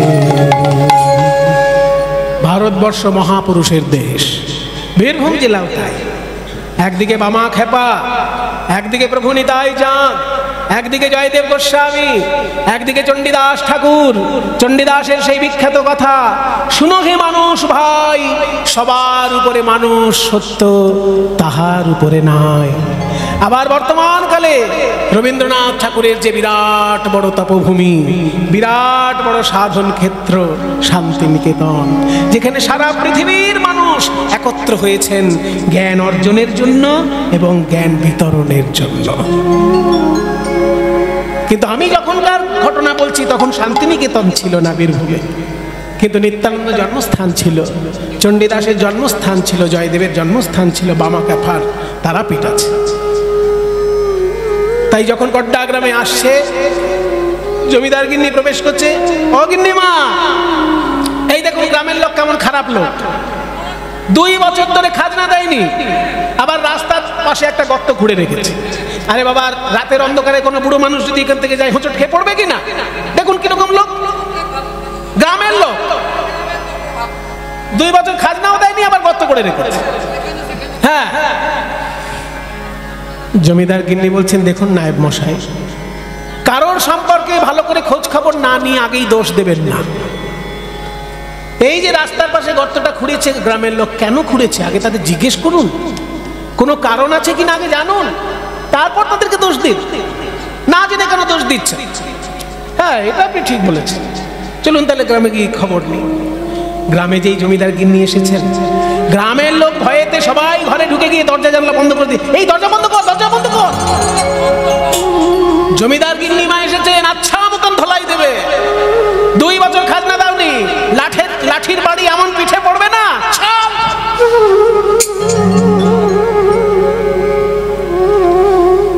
জমিদার গিন্নি পালকি থেকে বেরোলেন, কই গ্রামবাসী ভাই, তোমরা সবাই একটু বেরিয়ে এসো, আমি তোমাদেরকে অত্যাচার করতে আসিনি, শুধু তোমাদের সঙ্গে একটু কথা বলতে এসেছি। ও মা, গিন্নিমা তো ভালো কথা বলছে রে, চল দেখি কি বলি শুনি। সবাই দরজা খুলে আস্তে আস্তে এসে জড়ো হলো। গিন্নিমা পেন্নাম হই, শুনেছি আপনার স্বামী দেবতা পরলোক গমন করেছেন, আমরাও খুব দুঃখিত। আপনার তো সবই শুনেছেন, তবু আমার একটা প্রার্থনা আছে আপনাদের কাছে। হ্যাঁ বলুন গিন্নিমা। আমি নায়েব মশাইয়ের মুখে শুনলাম গত 2 বছর নাকি আপনারা খাজনা দেননি, এই বছর নাকি আপনারা দেবেন না ভেবেছেন। আপনাদেরকে সেই জন্য বলতে এসেছি, আপনারা অনেকেই মনে করেন যে আপনাদের কাছ থেকে খাজনা নিয়ে আমরাই বোধহয় খেয়ে বসি, তা কিন্তু নয়। আপনাদের কাছে যত টাকা খাজনা পাওয়া যায় সবটাই বাংলার নবাবকে জানানো হয়, নবাবের ভান্ডারে সেই খাজনা জমা পড়ে। নবাব আমাদের সংসার চালানোর জন্য যে খরচাটুকু দেন তাতে আমাদের সংসার চলে। আপনাদের খাজনা সরাসরি আমরা খাই না। ও মা, গিন্নিমা কি সুন্দর বুঝিয়ে কথা বলছে রে। সত্যিই তো, আমাদের খাজনা তো নবাবের কাছে জমা পড়ে, ওখান থেকে ওনারা মাইনে পান। আমরা যা তা বলি জমিদার সম্পর্কে। তা আপনারা যে 2 বছর খাজনা দেননি, এই খাজনা তো আমার পকেট থেকে যাবে রাজার ঘরে। শুনুন গিন্নিমা, আমরা 2 বছর দিতে পাইনি কেন, পারিনি কেন, সেটা তো ওই নায়েব মশাই কোনোদিন জিজ্ঞেস করেনি। নায়েব মশাই এসে শুধু আমাদেরকে অত্যাচার করে খাজনাটা নিয়ে চলে যায়। সেই জন্য 2 বছর আমরা ফিরিয়ে দিয়েছি যে মরে গেলেও খাজনা দেব না। কিন্তু দিইনি কেন এটা জিজ্ঞাসা কেউ করেনি। আপনি যখন জিজ্ঞাসা করছেন আপনাকে বলি, শুনুন গিন্নিমা, 2 বছর যে আমাদের চাষ হয়নি তা নয়, চাষ হয়েছে, কিন্তু খাজনা আমরা দিতে পারিনি। তার কারণ যা চাষ হয়েছে আমাদের সংসারে খেয়ে পরে যতটুকু আমরা খেয়েছি তার বাকি অংশটা বিক্রি করে আমরা ওই পয়সা দিয়ে গ্রামে একটা নতুন মন্দির বানিয়েছি। আপনি এই গ্রামে প্রবেশ করার মুখে একটা গর্ত দেখতে পেয়েছেন? হ্যাঁ, গর্ত তো একটা দেখেছি। নায়েব মশাই বলছিলেন আপনারাই নাকি ওই গর্ত করেছেন। হ্যাঁ, নায়েব মশাই তো ওটাই বলবেন, দোষটাই দেবেন। কেন গর্ত করেছি নায়েব মশাই জানে কোনোদিন? আপনাকে বলবো গিন্নিমা, আপনি খুব ভালো মানুষ মনে হচ্ছে। শুনুন ওই গর্ত কেন হয়েছে। ওইখানে আগে একটা ঢিপি ছিল, সেই ঢিপিতে একটা অদ্ভুত ঘটনা ঘটত। আমাদের এই গ্রামে যে গোয়ালা বাস করে তার নাম হারান খ্যাপা। সেই হারান গোয়ালার গরু গোয়াল ঘর থেকে দড়ি ছিঁড়ে চলে যায় ওই ভিটের উপর, ওই ঢিপির উপর। ওই ঢিপির উপর গিয়ে যখন গরুটা দাঁড়ায়, কি আশ্চর্য ব্যাপার, তার বাঁট থেকে আপনা আপনি দুধ পড়ে। একজন দেখলো, দুজন দেখলো, 5 জন দেখলো, এই করতে করতে সারা গ্রামের লোক দেখে ফেললো যে হারানের গরু ওই ঢিপির উপর গিয়ে দাঁড়ায় আর তার বাঁট থেকে আপনা আপনি দুধ পড়ে। তাই একদিন গ্রামের লোক সবাই মিলে সিদ্ধান্ত নিল যে ওই ঢিপিতে কি এমন জিনিস আছে যে গরুটা ছুটকে গিয়ে আপনি গিয়ে ওখানে দাঁড়ায় আর তার বাঁট থেকে দুধ পড়ে, এটা দেখা দরকার। এই জন্য আমরা গ্রামবাসী মিলে একদিন কোদাল কুড়ুল নিয়ে গিয়ে ব্রাহ্মণ ঠাকুর মশাইকে নিয়ে গিয়ে মন্ত্রতন্ত্র পাঠ করে উনি ফুল জল ছিটিয়ে দিলেন। তারপর আমরা কোদাল কুড়ুল নিয়ে সেই মাটি খুঁড়তে লাগলাম। খুঁড়তে খুঁড়তে কি দেখলাম জানেন? ওই মাটির ঢিপি খুঁড়ে তার ভেতর থেকে ওই মাটির মধ্যে নিতাই গৌর মূর্তি রাখা ছিল।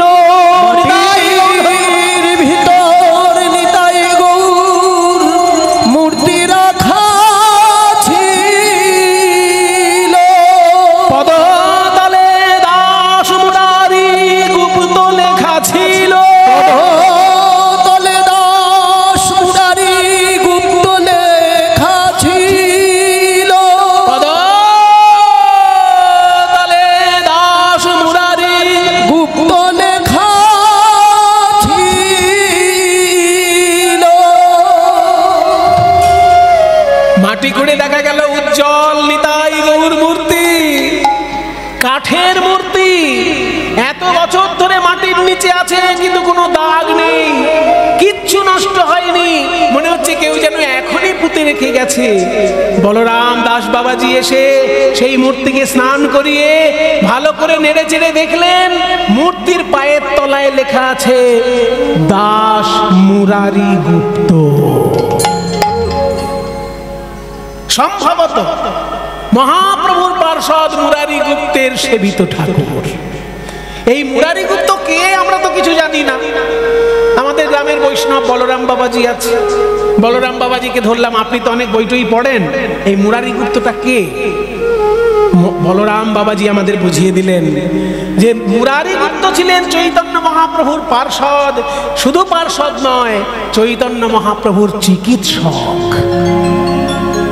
আমাদের যেমন সর্দি কাশি জ্বর জ্বালা হলে ডাক্তারবাবুর কাছে যাই, তেমনি নিমাই পণ্ডিতের যখন শরীর খারাপ হতো ওষুধ দিতেন এই মুরারি গুপ্ত। এই মুরারি গুপ্ত পূর্বজন্মে কে ছিল জানো? এই মুরারি গুপ্ত পূর্বজন্মে ছিলেন রাম ভক্ত হনুমান। রাম ভক্ত হনুমান পূর্বজন্মে মুরারি গুপ্ত।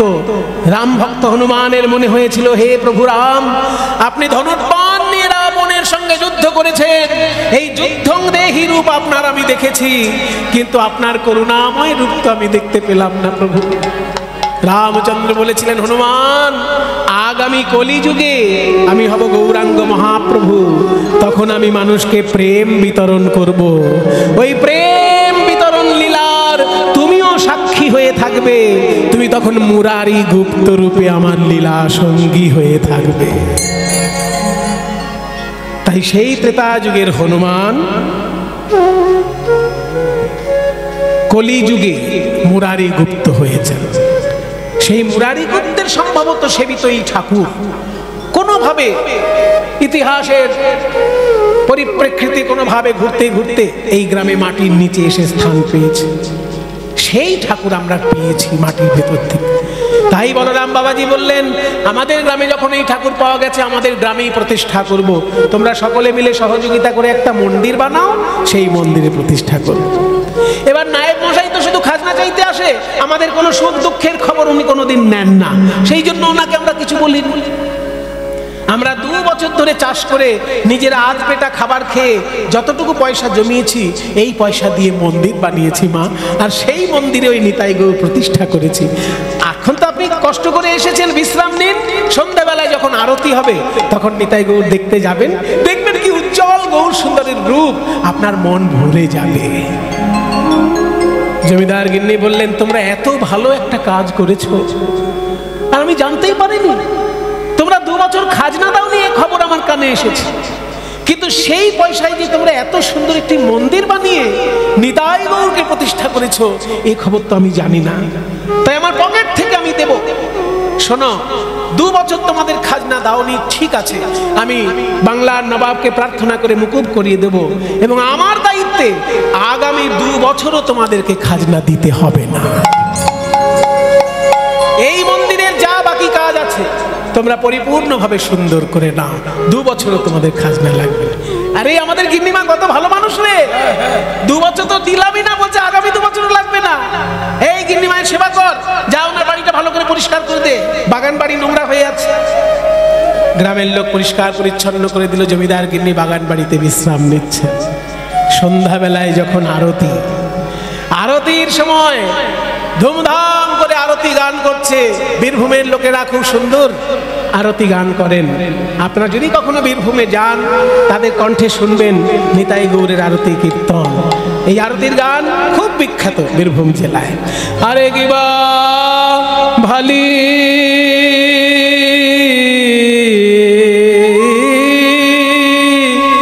গোরা চাঁদের আরতি বনি। এটা সবাই গান করে, কিন্তু মানেটা কিন্তু সবার কাছে পরিষ্কার নয়। মানেটা আমি একটু করে দিই। ভালি গোরা চাঁদেরও আরতি বনি। ভালি মানে কি? ভালি শব্দের অর্থ হচ্ছে ভালো। তাহলে ভালো না বলে ভালি কেন বলা হলো? আসলে এখানে একটু হিন্দি গ্রামার প্রবেশ করেছে। কিছুক্ষণের জন্য আপনারা একটু বাংলা গ্রামারটা সরিয়ে হিন্দি গ্রামারটা চিন্তা করুন। হিন্দি গ্রামারে যেমন কোনো শব্দ যদি প্রয়োগ হয়, সেই শব্দের যদি কোনো বিশেষণ প্রয়োগ হয়, তাতে স্ত্রীলিঙ্গের শব্দ হলে বিশেষণটাও স্ত্রীলিঙ্গ হয়। যেমন ভালো ছেলে, আচ্ছা লড়কা। ভালো মেয়ে কি বলা হবে? আচ্ছা লড়কি বলা হবে। अच्छी लड़की হয়ে যাবে আচ্ছি। তাহলে আচ্ছা লড়কা পুংলিঙ্গ, যেহেতু লড়কা, তার বিশেষণ আচ্ছা, ওই জন্য আকার হলো। কিন্তু লড়কি যেহেতু দীর্ঘিকার আছে স্ত্রীলিঙ্গ, ওই জন্য তার আগে আচ্ছা শব্দটা দীর্ঘিযুক্ত হয়ে আচ্ছি হয়ে গেল। আচ্ছা লড়কা পুংলিঙ্গ, আচ্ছি লড়কি স্ত্রীলিঙ্গ। তেমনি এই গানটার মধ্যে আরতি, আরতি শব্দটা যেহেতু স্ত্রীলিঙ্গ, ওই জন্য সেই শব্দের বিশেষণটা সবার আগে বসেছে। ভালো আরতি, আরতিটা কেমন? ভালো। ওই ভালো শব্দটা যেহেতু আরতি শব্দের বিশেষণ, ওই জন্য আরতি শব্দটা স্ত্রীলিঙ্গ বলে বিশেষণটা স্ত্রীলিঙ্গ হয়েছে। ভালি গোরা চাঁদের আরতি, আরতিটা স্ত্রীলিঙ্গ, ওই জন্য ভালোটা ভালি হয়ে গেছে। বনি, আরতি বনি মানে আরতি বানানো হলো, আরতি বানা হলো না যেহেতু স্ত্রীলিঙ্গ, ওই জন্য বনি। ক্রিয়া শব্দেও স্ত্রীলিঙ্গ প্রয়োগ হয় হিন্দি ভাষায়, সেই জন্য ভালি আরতি বনি। গৌর সুন্দরের খুব সুন্দর আরতি বানানো হয়েছে। এবার পরিষ্কার কিবা ভালি গোরা চাঁদের আরতি বনি, কিবা ভালি গোরা চাঁদের আরে কিবা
ভালি ভালি সচি দুলালিয়া ভালি রে ভালি রে ভালি, ভালি সচি দুলালিয়া বলি জয় নিতাই রঙ্গিয়া, ভালি সচি দুলালিয়া ভালি সচি দুলালিয়া ভালে গোরা চাঁদের আরতি বনি, আবাজে সংকীর্তনে সুমধুর ধ্বনি, বাজে সংকীর্তনে সুমধুর ধ্বনি, কিবা শঙ্খ বাজে, ঘন্টা বাজে, বাজে করতাল, কিবা শঙ্খ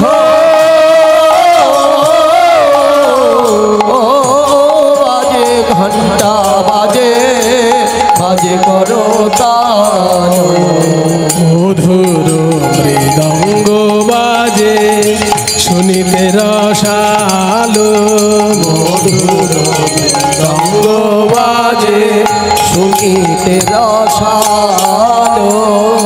এখানে শ্রীপাদ রামদাস বাবাজি মহারাজ কি সুন্দর আখর দিয়েছেন। শঙ্খ বাজে, ঘন্টা বাজে, বাজে করতাল, মধুর মৃদঙ্গ বাজে শুনিতে রসাল। এবার আখরটা দেখুন, বলছে আজ মেনে, মেনে, মেনে মানে ময়েকার দন্তের নয়, জফল একার, মেনে। এটা পদাবলী সাহিত্যের ভাষা। এই মেনে মানে মনে হয়, মেনে মানে মনে হয়। বীরভূম জেলার এটা কথ্য ভাষা। আমি মেনে আন জানি না, মেনে মানে মনে হয়। আজ মেনে তারাই বাজে, আজ মেরে তারাই বাজে, ওই ব্রজে যারা বেজেছিল আজ মেনে তারাই বাজে। ওই ব্রজে যারা বেজেছিল আজ মেনে তারাই বাজে। আবার দেখুন, আজ মেনে তারাই বাজায়, আজ মেনে তারাই বাজায়। ওই ব্রজে যারা বাজায়েছিল মদন গোপালের আরতি কালে। ব্রজে যারা বাজায়েছিল মদন গোপালের আরতি কালে। ওই ব্রজে যারা বাজায়েছিল আজ মেনে তারাই বাজায়। বাজে সংকীর্তনে সুমধুর। হাত তুলে নেচে নেচে আরতির গান গাইছিস আর বাজাচ্ছিস। গিন্নিমাকে ডেকে আন, আগামী 2 বছর খাজনা মুকুব করেছে, পেট ভরে খেতে পারবি।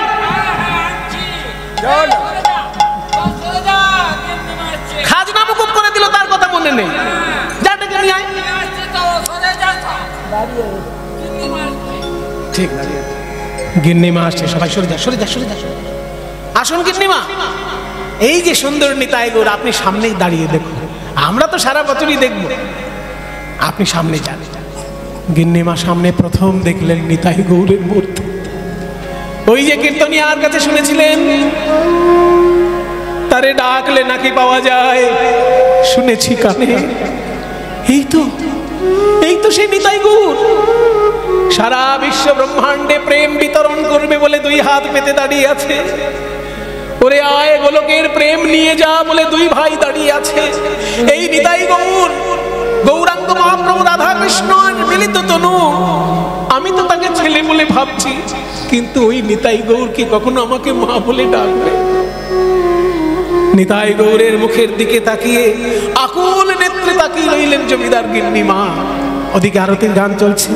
বীর বল্লভ দাস শ্রী গৌর চরণে আস। বীর বল্লভ দাস শ্রী গৌর চরণে আস। মহিমা প্রকাশ পাটপাড়ি বাজনা মহিমা প্রকাশ। রইল দে 2 ভাইয়ের গুণ, রইল রে, রইল রে 2 ভাইয়ের গুণ, রইল রে জগত ভরি আগুন, রইল রে জগৎ ভরি আগুন, রইল রে রইল রে 2 ভাইয়ের গুণ, রইল রে, রইল রে 2 ভাইয়ের গুণ, রইল রে। আহা জগৎ হলো মহিমা প্রকাশ। জগৎ হলো মহিমা প্রকাশ।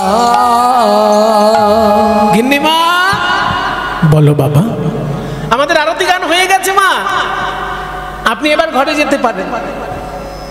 গিন্নিমা বললো আরেকটু দেখতে পাবো না?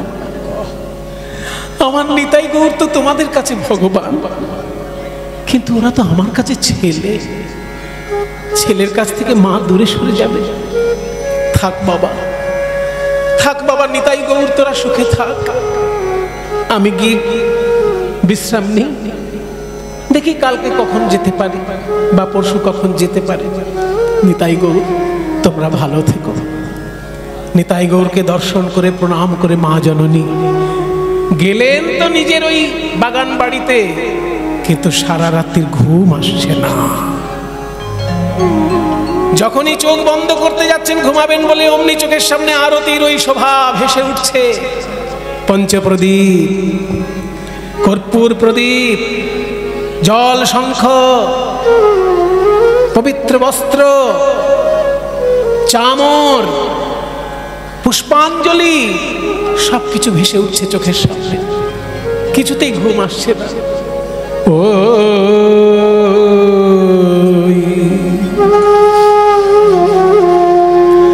গোরারু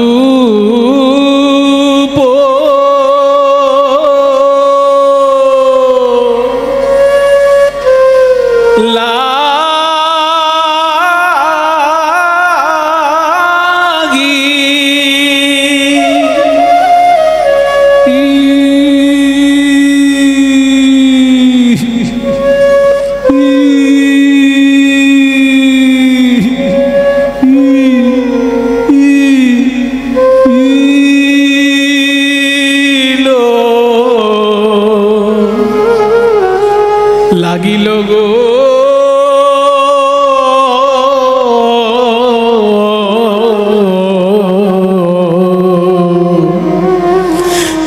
গোরা রূপ লাগিল নয় নয়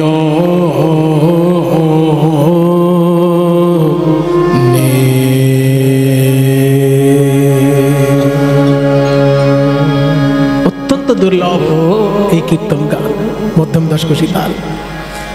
এক দুই ও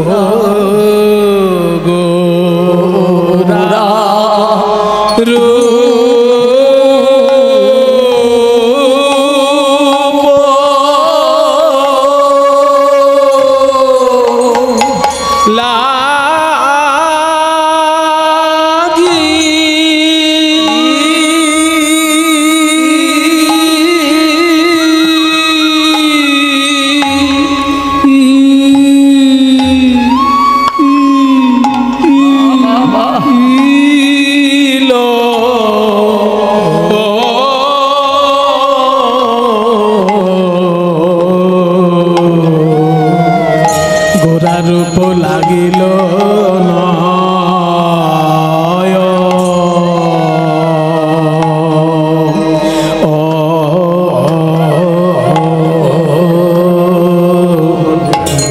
নে ও গোরারু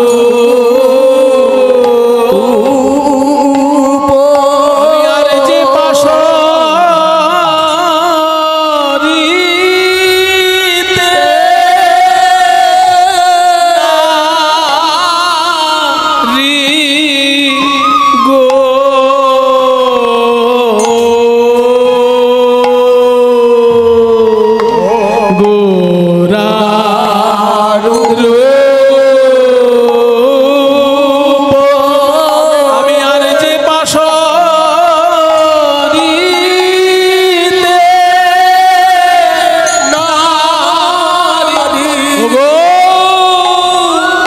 সদাই আমার হিয়া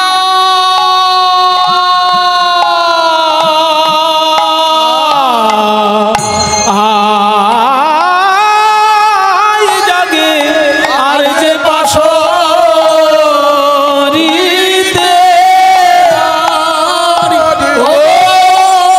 সদাই আমার হিয়া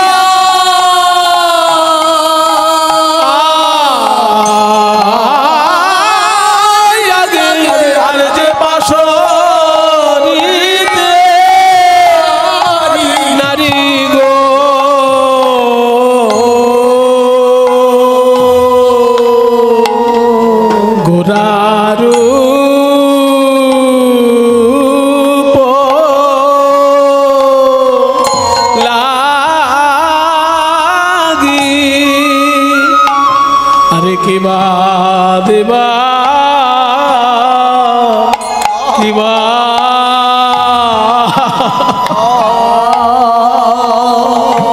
সখী রে কিবা দেবা কিবা কিবা দেবা কিবা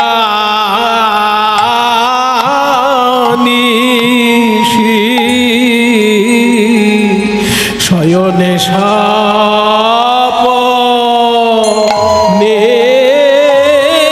রূপ হিয়াই জাগে কিবা দিবা কিবা কি বলবো সজনী রে ওই ভুবন মোহন গোরা রূপ ওরে সদাই আমার সদাই আমার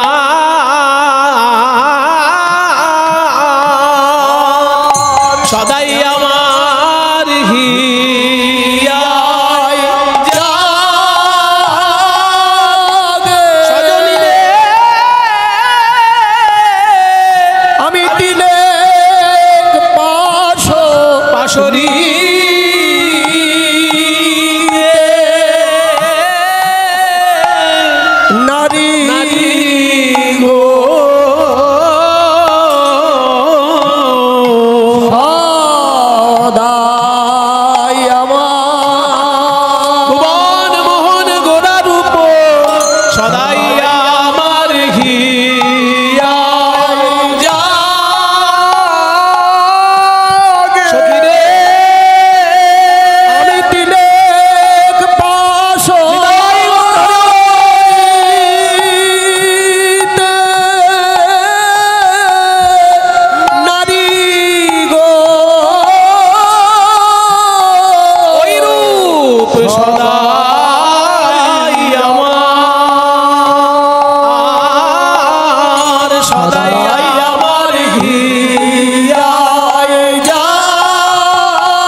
দেখি গো যেদিকে ফিরাই আখি, যেদিকে ফিরাই আখি সেই দিকে দেখি গো।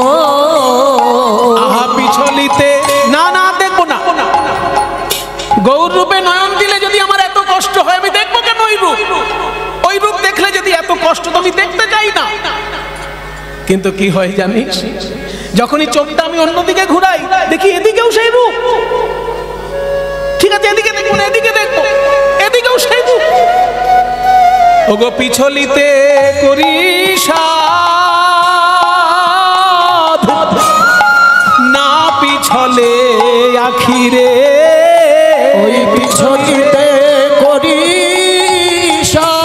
আমি নয়নকে বলি, আরে নয়ন, গৌর রূপে নয়ন দিলে যদি তোর এত ব্যথা, তবে কেন দেখিস ঘুরে ফিরে ওই রূপ? কেন দেখিস অন্যদিকে যা?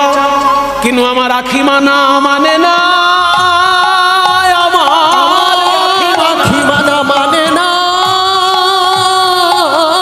বলি সেই দিকেই চাই আখি মানা মানে না। বলি সেই দিকে চাই আখি, যেথায় গৌর রূপে মাখামাখি, সেই দিকে চাই আখি। রূপে মাখামাখি, সেই দিকে চাই আখি। রূপে মাখামাখি, সেই দিকে চাই আখি। রূপে মাখামাখি, সেই দিকে চাই আখি। রূপে মাখামাখি, তাই বলে গৌরাঙ্গ পেরেতে খানি বড়ই বিষম রে। গৌরাঙ্গ প্রীতি খানি বড়ই বিষম রে। বাসু কহে নাহি রহে কুলের ধর্ম, বলে কুল ধর্ম থাকে না, কুল ধর্ম থাকে না। ওই মোহন রূপে নয়ন দিলে কুল ধর্ম থাকে না। ওই ভোলা রূপে নয়ন দিয়ে কুল ধর্ম থাকে না। ওই মোহন রূপে নয়ন দিলে তারে কুল অকুল দুকুল ভাসে।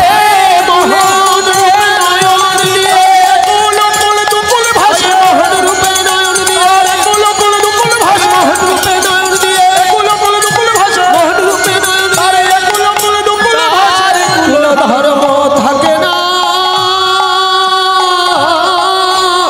বাসু কহে নাহি রহে কুলে ধর। ও বাসু কহে গোরা রূপ রমণী মোহন, ভুবন মোহন গোরা রূপ।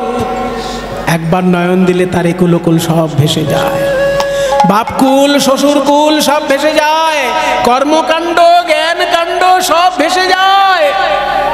ওই গৌর রূপে নয়ন দিয়ে মার থাকতে পারলেন না। শেষকালে কি হলো জানেন? যখন ঘুমিয়ে পড়লো আস্তে আস্তে আস্তে আস্তে, যখন ঘুমিয়ে পড়লো, হঠাৎ ঘুম ভেঙে গিয়ে মা দেখে ঘরের কোণে একটা উজ্জ্বল আলো। সেই আলোর ভিতর থেকে দুটি মূর্তি বেরিয়ে আসছে। কে তোমরা? তোমরা কে? উজ্জ্বল দুটি মূর্তি নিতাই গৌর। এসে বলে, মা আমরা দুটি ভাই নিতাই গৌর। যদিও আমাদের মা আলাদা, বাবা আলাদা, কিন্তু ভাবের দিকে আমরা দুটি ভাই। আমার নাম গৌর, আমার বাবা জগন্নাথ মিশ্র, মা শচী দেবী। আর আমার দাদার নাম নিতাই, ওনার বাবা হচ্ছেন হারাই পণ্ডিত, মা পদ্মাবতী। আমার জন্ম নবদ্বীপে, ওনার জন্ম বীরভূম জেলায়।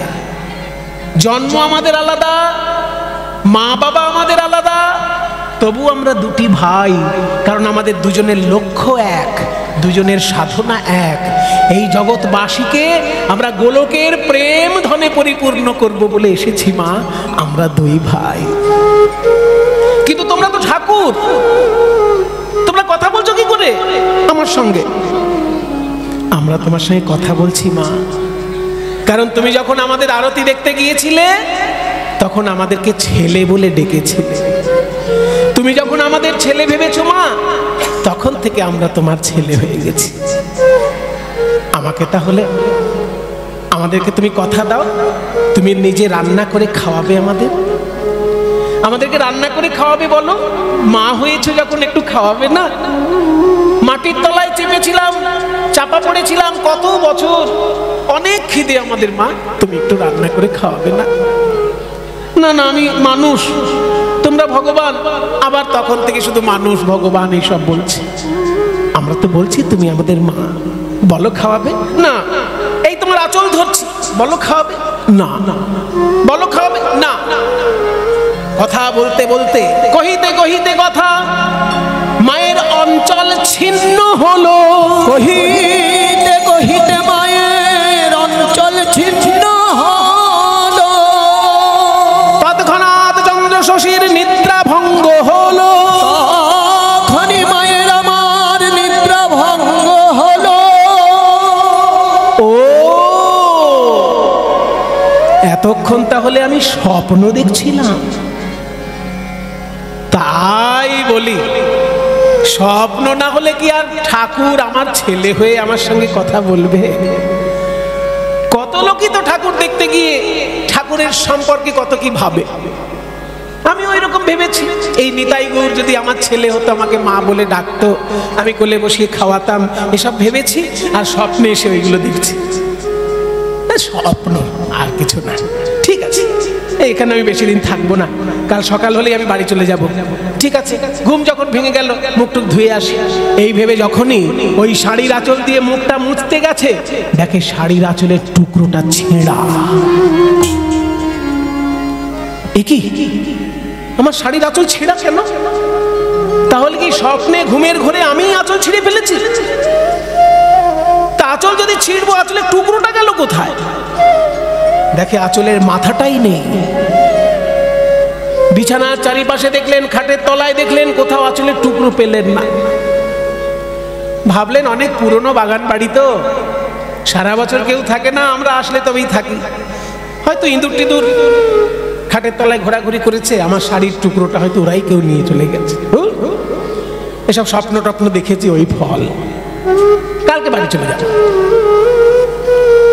কিন্তু যাবার আগে একবার ওই বলরাম বাবাজিকে জিজ্ঞেস করব যে আমি যে স্বপ্নটা দেখলাম এটা কি ভালো না খারাপ, এইটুকু জিজ্ঞেস করব। এই ভেবে মা যখনই ওই ভোরবেলা হওয়ার আগেই বলরাম বাবাজির কাছে ছুটে গেছে। বাবাজি মহারাজ, বাবাজি মহারাজ। এ কি মা আপনি? গিন্নি মা আপনি? হ্যাঁ বাবাজি, আমি স্বপ্নে দেখেছি ওই নিতাই গৌর আমাকে বলছে, মা অনেক বছর আমরা মাটির তলায় চাপা ছিলাম, তুমি তো আমাদের মা, আমাদেরকে একটু রান্না করে খাওয়াবে। এটা আমি স্বপ্নে দেখেছি বাবাজি। এই স্বপ্নটা কি ভালো না খারাপ? আরো কি জানেন, দেখলাম নিতাই গৌর এসে আমার এই শাড়ির আঁচলের দুপাশে দুটি ভাই শাড়ির আঁচলের মাথা ধরে টানছে। আমি বললাম না খাওয়াবো না, না খাওয়াবো না, এই করে টানাটানি করতে গিয়ে ওই শাড়ির আঁচলের টুকরো দুটো ছিঁড়ে গেছে। আমি ঘরের মধ্যে আঁচলের টুকরো খুঁজেও পেলাম না।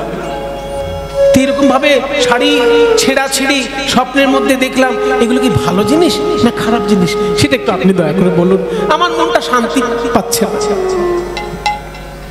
বলরাম বাবাজি বলছে, মা গো, এত বছর ধরে আমি নিতাই গৌরের সেবা করছি, কোনোদিন নিতাই গৌর আমাকে স্বপ্নে দর্শন দিলেন না, আর আপনি একদিনেই এত ভালোবাসা দিয়েছেন আমার ঠাকুরকে, উনি আপনার সঙ্গে স্বপ্নে কথা বলেছেন। আপনার পরম সৌভাগ্য যে নিতাই গৌর স্বপ্নে আপনার সঙ্গে কথা বলেছেন। এ কি কখনো খারাপ হতে পারে? ভগবানের সঙ্গে কথা বলেছেন আপনি স্বপ্নে, এ তো পরম মঙ্গলময় বিষয়। বাবাজি, তাহলে আমি ভেবেছি আজকেই কৃষ্ণনগর চলে যাব। সে আপনি আপনার ব্যক্তিগত ব্যাপার, কি ভাববেন না ভাববেন। শুনুন, এখনই মঙ্গল আরতি হবে, ঠাকুরের জন্য আমি দরজা খুলবো, আপনি প্রণাম করে তারপর যাবেন। মঙ্গল আরতির লাগি দ্বার উন্মোচন কইল, মঙ্গল আরতির তরে দ্বার উন্মোচন কইল। আশ্চর্য ব্যাপার, যে শাড়ির আঁচল হারিয়ে গেছিল মায়ের, ওই নিতাই গৌর দুটি মূর্তির হাতে দুটি শাড়ির টুকরো দেখা যাচ্ছে। দেখিতে পাইল নিতাই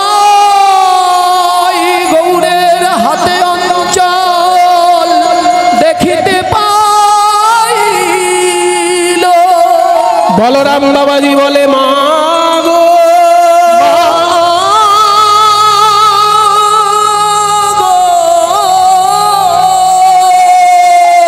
তুমি যে বড় ভাগ্যবতী, ওই দেখো নিতাই গৌর স্বপ্নে তোমার সঙ্গে কথা বলেছেন আর শাড়ির আঁচল ছিঁড়ে গেছে। ওই দেখো সেই কথা যে মিথ্যা নয় সেটা জানানোর জন্য নিতাই গৌর সেই শাড়ির আঁচলের টুকরো দুটি হাতে ধরে দুই ভাই কেমন দাঁড়ায়ে আছে গো, দাঁড়ায়ে আছে গো। ওই মায়ের শাড়ির আঁচল ধরে দাঁড়ায়ে আছে গো, মায়ের শাড়ির আঁচল ধরে নিতাই গৌর দুটি ভাই মায়ের শাড়ির আঁচল ধরে নিতাই গৌর দুটি ভাই শাড়ির আঁচল ধরে নিতাই গৌর দুটি ভাই মায়ের শাড়ির আঁচল ধরে নিতাই গৌর দুটি ভাই মায়ের শাড়ির আঁচল ধরে দাঁড়ায়ে আছে গো। স্বপ্নে তোমার সঙ্গে কথা বলেছেন, তোমার শাড়ির আঁচল ছিঁড়ে গেছে, ঘটনাটা যে মিথ্যা নয় সেটা প্রত্যক্ষ সকলকে জানানোর জন্য ওই দেখো ঠাকুর নিজে শাড়ির আঁচলের টুকরো ধরে দাঁড়িয়ে আছে। আর তোমার কৃষ্ণনগর যাওয়া হবে না। নিতাই গৌর তোমাকে মা বলে ডেকেছে, তাদেরকে না খাইয়ে তুমি কৃষ্ণনগর যেতে পারবে মা? তোমাকে নিজে হাতে রান্না করে খাওয়াতে হবে। তাহলে আমি নায়েব মশাইকে বলে দিই চাল ডালের ব্যবস্থা করতে। না, নায়েব মশাইয়ের খরচায় এই ভোগ হবে না, কারণ আমার নিতাই গৌর কাঙালের ঠাকুর। এই গ্রামের কাঙাল গ্রামবাসী, তাদের কাছে গিয়ে তুমি আঁচল পেতে ভিক্ষা করবে মা। ওই কাঙাল গ্রামবাসী যা ভিক্ষা দেবে তোমাকে সেটা দিয়েই তুমি নিতাই গৌরের ভোগ রান্না করো। চন্দ্রশশী দেবী তার জমিদারি অহংকার ভুলে গিয়ে আজকে নিতাই গৌরের মা হয়ে গ্রামবাসীর কাছে গিয়ে আঁচল পাচ্ছে। আমায় ভিক্ষা দাও গো নগরবাসী, ভিক্ষা দাও আমায়। গিন্নিমা ভিক্ষা চাইছে। কত বড় ঘটনা ঘটেছে জানিস? নিতাই গৌর ওনাকে মা বলে ডেকেছেন, দে দে ভিক্ষা দে। আরে ভিক্ষা দিলে পরে উনি তো আর কৃষ্ণনগর নিয়ে যাবেন না, এইখানেই তো ঠাকুরকে ভোগ দিয়ে নিবেদন করবে, আর তার প্রসাদ তো আমরাই পাবো। সমস্ত গ্রামবাসী ভিক্ষা দিতে লাগলেন। গ্রামবাসীর কাছে ভিক্ষা পেয়ে চন্দ্রশশী দেবী রান্না করতে লাগলেন। রান্না যখন করছেন চন্দ্রশশী দেবীকে বলছেন, বলরাম বাবাজি মা তুমি যে নিতাই গৌরের রান্না করছো তুমি দীক্ষা নিয়েছো? দীক্ষা? দীক্ষা কি জিনিস বাবা আমি তো জানি না। সে কি তুমি দীক্ষা নাও নি আর নিতাই গৌরের ভোগ রান্না করছো? শোনো মা, দীক্ষা কাকে বলে জানো? না জানি না। আমি জমিদারের মেয়ে আর জমিদারের গিন্নি, ছোটবেলা থেকে শুধু টাকা পয়সা চিনেছি। দীক্ষা কাকে বলে আমি জানি না। শোনো মা, দীক্ষা কাকে বলে শোনো। গুরু যখন জীবনে এগিয়ে যাওয়ার পথ দেখায় তাকে বলে শিক্ষা। আর দীক্ষা কাকে বলে জানো? ভগবানের মূর্তি যেমন ইট কাঠ পাথর মাটি দিয়ে তৈরি হয়, তেমনি ভগবানের মূর্তি মন্ত্র দিয়েও তৈরি হয়। ওই মন্ত্র দিয়ে যে ভগবানের মূর্তি তৈরি হয়, সেই মন্ত্রময় মূর্তিকে হৃদয় মন্দিরে প্রতিষ্ঠা করার নাম দীক্ষা। মন্ত্রময় মূর্তি তাকে হৃদয় মন্দিরে প্রতিষ্ঠা করা। তোমার দীক্ষা হয়নি বলে দুঃখ করো না মা, আমাকে তো গুরু দীক্ষা দিয়েছেন, সেই মন্ত্র আমি এখনই তোমায় দীক্ষা দেবো, তোমার এখনই দীক্ষা হয়ে যাবে। যার হবার তার সঙ্গে সঙ্গে হয়। সঙ্গে সঙ্গে মন্ত্র পেলেন, রান্না করতে লাগলেন। রান্না করার পর চন্দ্রশশী দেবী বলছে রান্না হয়ে গেছে বাবাজি, তাহলে আপনি ভোগ নিবেদন করে দিন।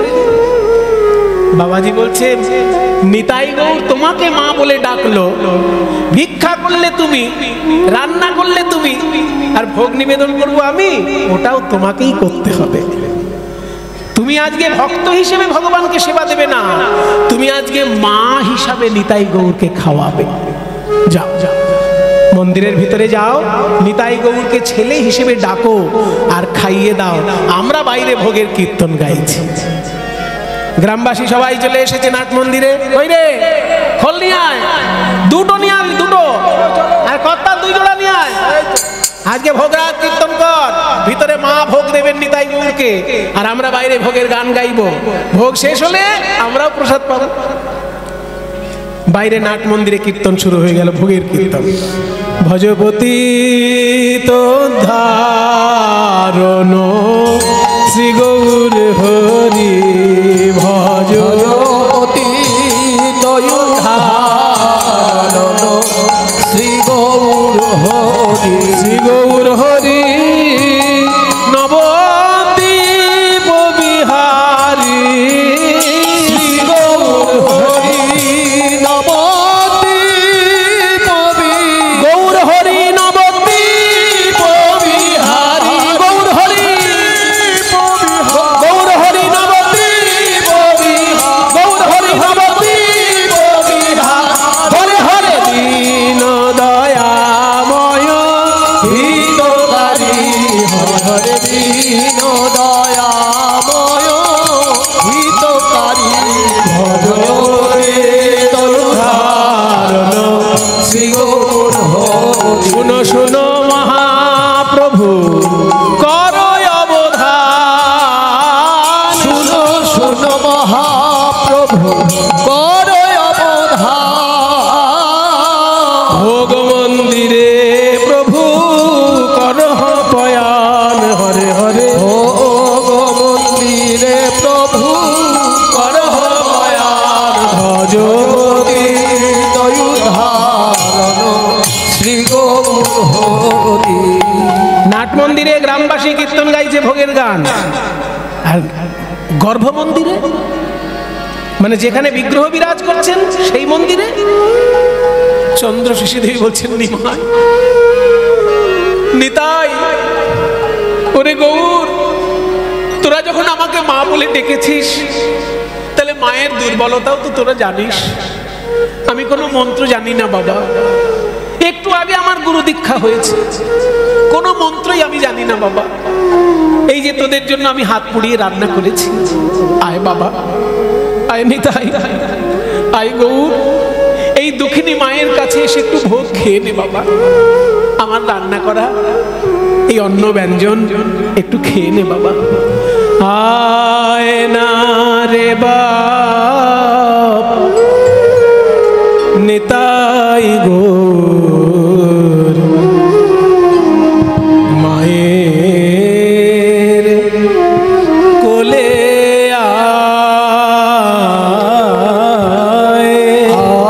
আয় না রে বাপ নিতাই গৌর, মায়ের কোলে আয়।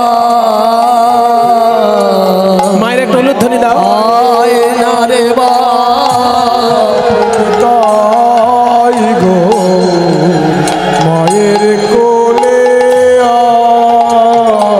একবার আয় না রে বাপ নিতাই গৌর, মায়ের কোলে আয়।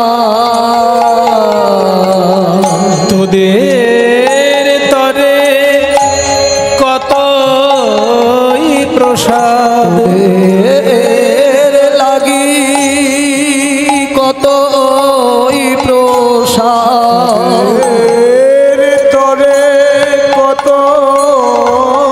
প্রসাদ, আমি রেখেছি সাজায়।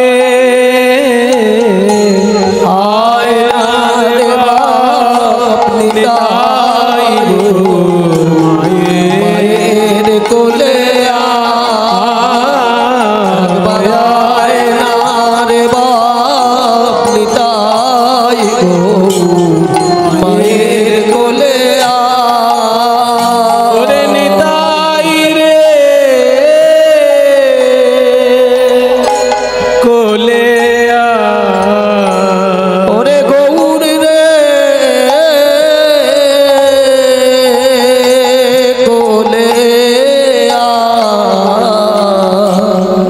চন্দ্রশশী দেবী দেখলেন কি জানেন? নিতাই গৌর আর কাঠের মূর্তি নেই। ওই কাঠের মূর্তি নিতাই গৌরী যেন হেঁটে হেঁটে এগিয়ে আসছে। লোকের কাছে যা কাঠের মূর্তি, চন্দ্রশশী দেবীর কাছে তারা দুটি ভাই ধীরে ধীরে এগিয়ে আসছে। মায়ের দুই কোল আলো করে বসেছে। চন্দ্রশশী দেবী ছেলেকে খাওয়াচ্ছেন। দিব্যলীলা ঘটছে মূল মন্দিরে, আর ওদিকে নাট মন্দিরে অদ্বৈত ঘরণী আরো শান্তিপুর নারী, অদ্বৈত আরো শান্তিপুর নারী। রাহুল হলো জয় দেয় গোরামুখ হে, রাব দেয় গোরামুখ হে। প্রভু হে নাহি জানি পরিপাটি, আমি না জানি রন্ধন, নাহি জানি পরিপাটি, আমি না না জানি রন্ধন। তোমার সেবার কি বা জানি, প্রভু তোমার সেবার কি বা জানি। প্রভু আমি কাঙাল বই তো নই হে, তোমার সেবার কি বা জানি। প্রভু আমি কাঙাল বই তো নয় হে, তোমার সেবার কি বা জানি। বলি এই মাত্র ভরসায় আমার, এই মাত্র ভরসায় আমার, তুমি কাঙাল বড় ভালোবাসো, এই মাত্র ভরসায় আমার, তুমি কাঙাল বড় ভালোবাসো, এই মাত্র ভরসায় আমার। কৃপা করে গ্রহণ করো, তুমি কৃপা করে গ্রহণ কর। যদি এসেছো কাঙালের ঘরে, কৃপা করে। এটা চলছে নাট মন্দিরে, গ্রামের লোক মিলে কীর্তন গাইছে।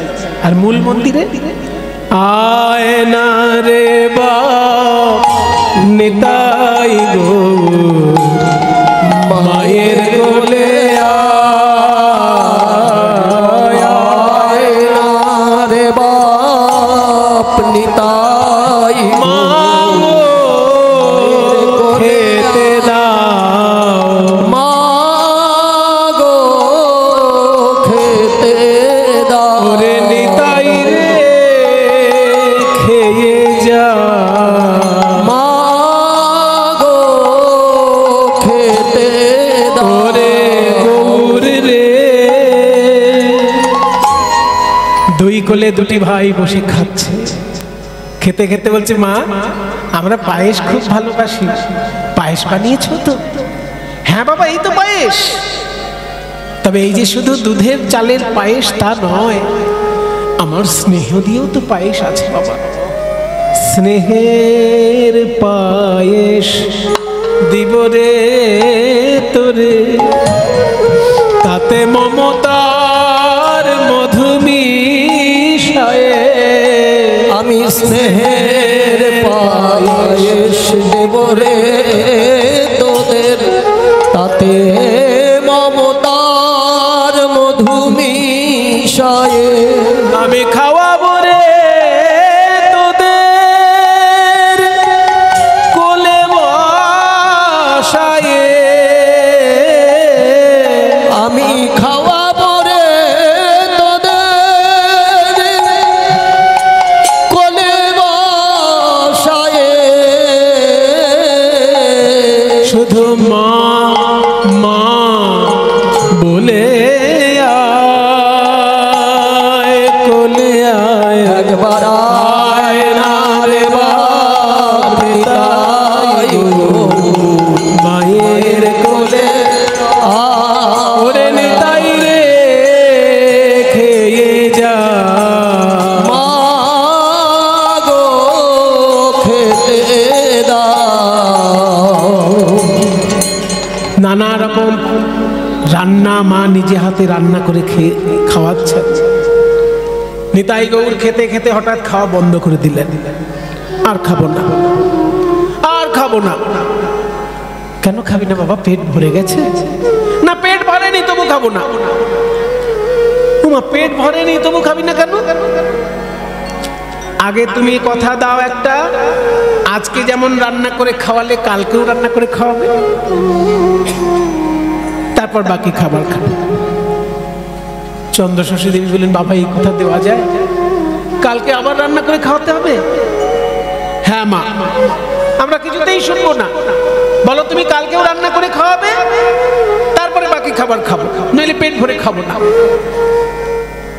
মায়েরা জানে, যদি কোনো মায়ের দুষ্টু ছেলে ফিলে থাকে তারা জানে যে দুষ্টু ছেলে, এই ছেলে দুষ্টু না মিষ্টি, লজ্জায় পড়ে গেছে।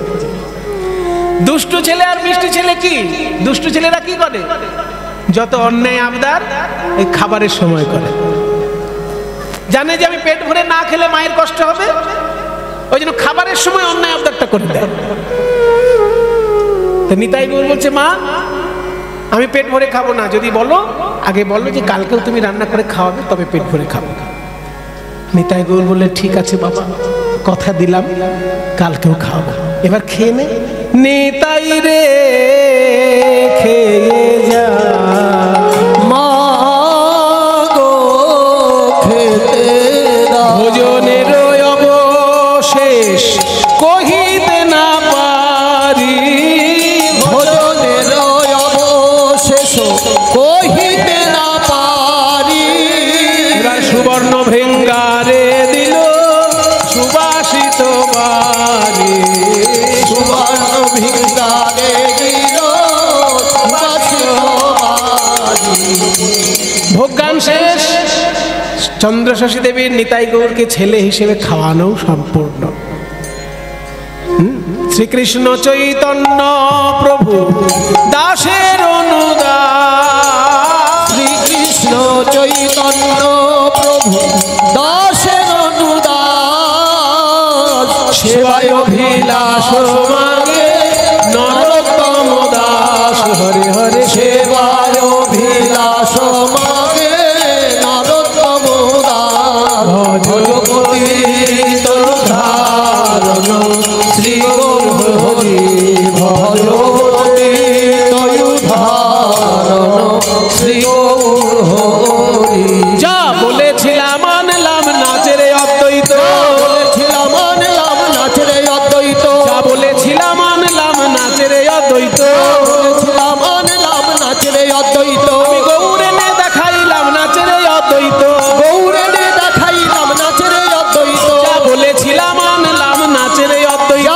বলেছিলাম আনলাম নাচরে অদ্বৈত। বাইরে গ্রামবাসী আনন্দ করে কীর্তন গাইছে।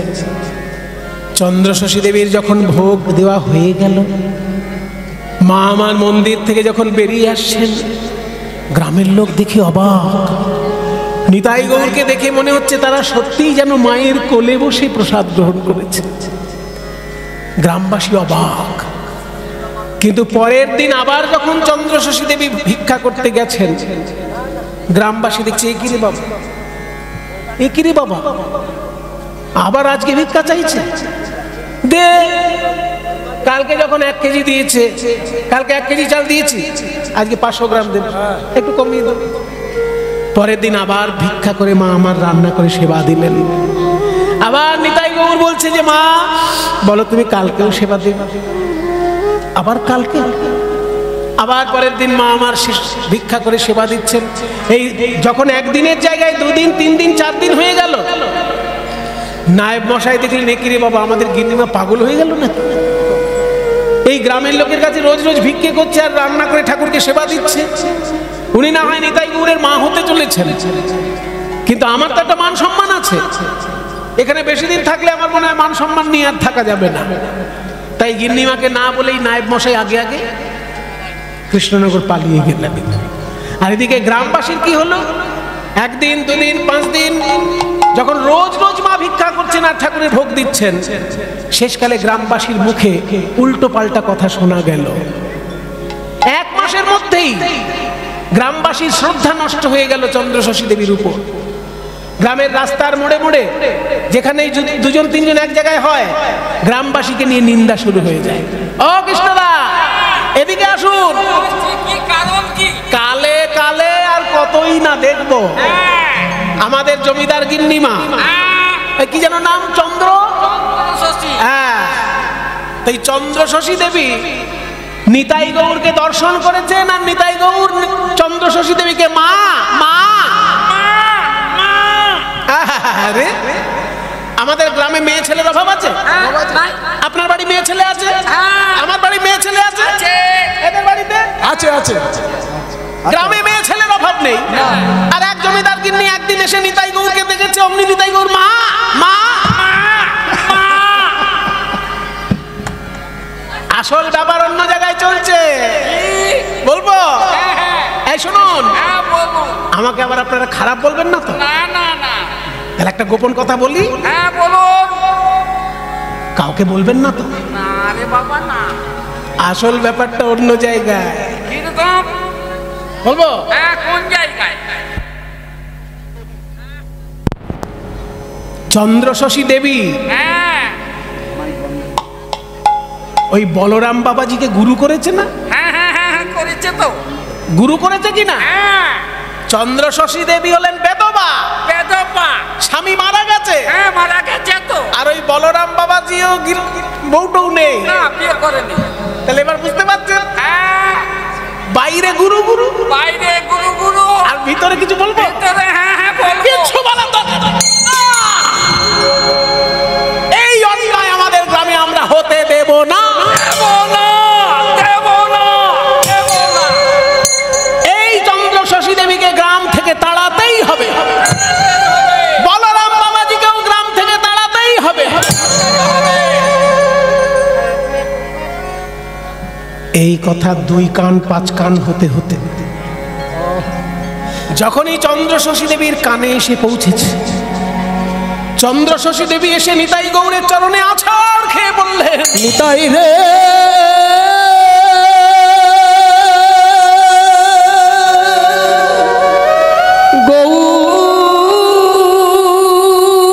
গৌর রে,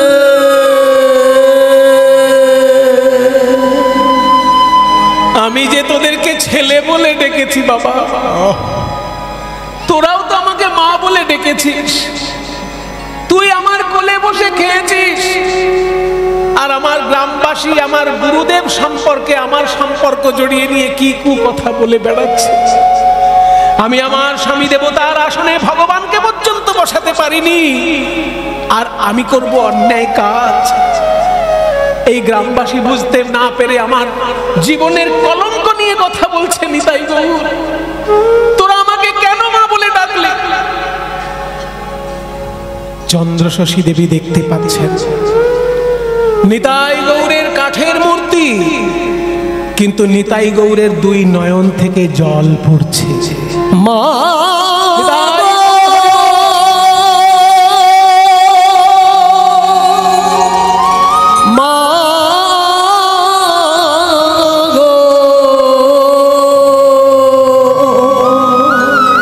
শোনো মা, এই গ্রামের অতি সাধারণ মানুষ, অল্প বুদ্ধির মানুষ, ভগবান যে কারোর ছেলে হতে পারে এ কথা এই অল্প বুদ্ধির মানুষ বুঝতেই পারে না। তাই এই অল্প বুদ্ধির লোক যারা তোমাকে কুকথা বলেছে মা, এই রাত্রি শেষ হওয়ার সঙ্গে সঙ্গে তাদের সকলের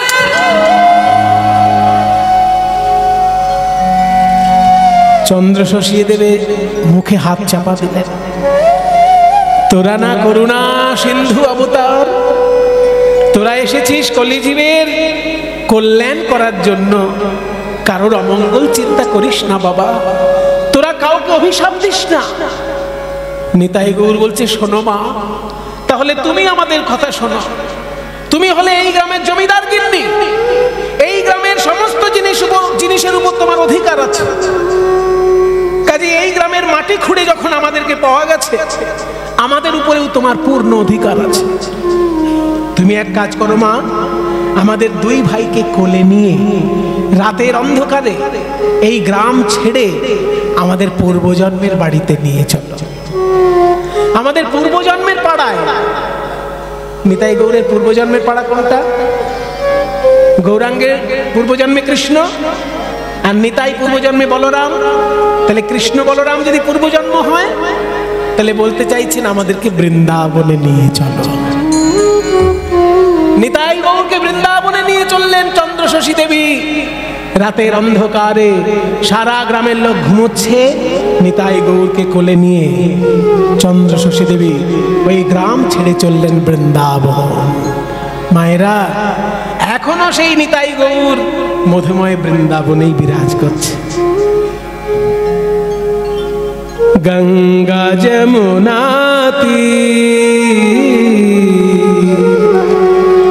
गंगा जमुना निर्मल पानी, शीतल होत शरीर। चलो गंगा जमुना तीर चलो, चलो जमुना तीर, जमुना तीर, जमुना तीर। जमुना के किनारे में जाके हम क्या देखेंगे? देखेंगे बंसी बजावत, बंसी बजावत, बंसी बजावत, बंसी बजावत, बंसी बजावत नाचत कान्हा। संग लिए बलबीर। चलो गंगा जमुना तीर चलो, चलो जमुना तीर, जमुना तीर, जमुना तीर। जमुना के किनारे में जो नाच रहे हैं वो भगवान श्याम सुंदर देखने में कैसे हैं? मोर मुकुट पीतांबर शोहे, मोर मुकुट पीतांबर शोभे, कुंडल झलकत हीर। चलो गंगा जमुना तीर चलो, गंगा जमुना तीर। চন্দ্রশশী দেবী মা যেমন ভগবানকে সন্তান রূপে ভালোবাসছেন, তেমনি মীরাবাই ভগবানকে প্রিয়তম রূপে ভালোবেসেছিল। मीरा के प्रभु गिरधर नागर, मीरा के प्रभु गिरधर नागर, ओ मीरा के प्रभु गिरधर नागर। मीरा के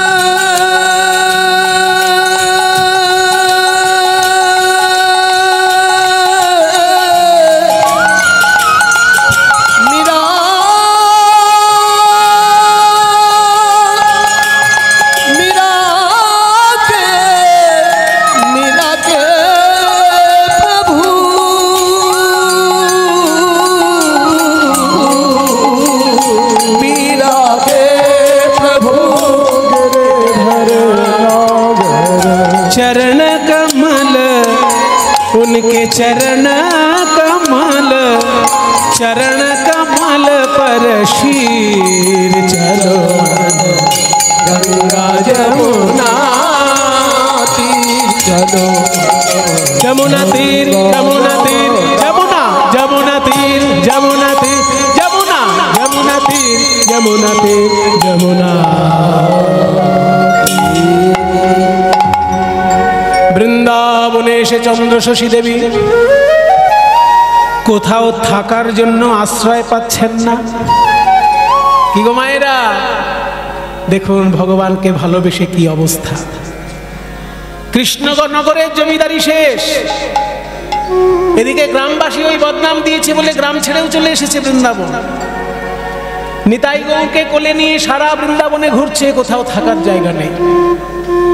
এখন যেমন বৃন্দাবনে গেলে 5000-এরও বেশি মন্দির পাবেন, কিন্তু চন্দ্রশশী দেবী যখন গেছেন বৃন্দাবন, আমি 250-300 বছর আগের কাহিনী বলছি, 300 বছর তো হবেই।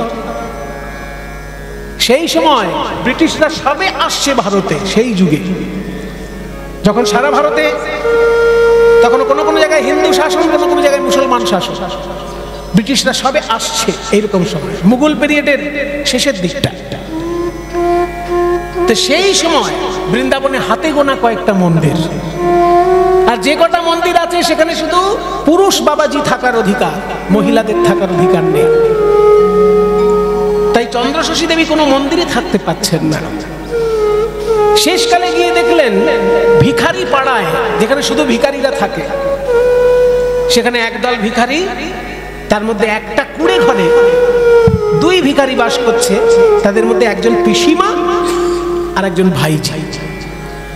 তখনকার দিনে অল্প বয়সের মেয়েদের সঙ্গে বেশি বয়সের ছেলেদের বিয়ে হতো, সেই জন্য মেয়েদের কপাল খারাপ থাকতো। তখনকার দিনে অল্প বয়সে মেয়েরা বিধবা হতো।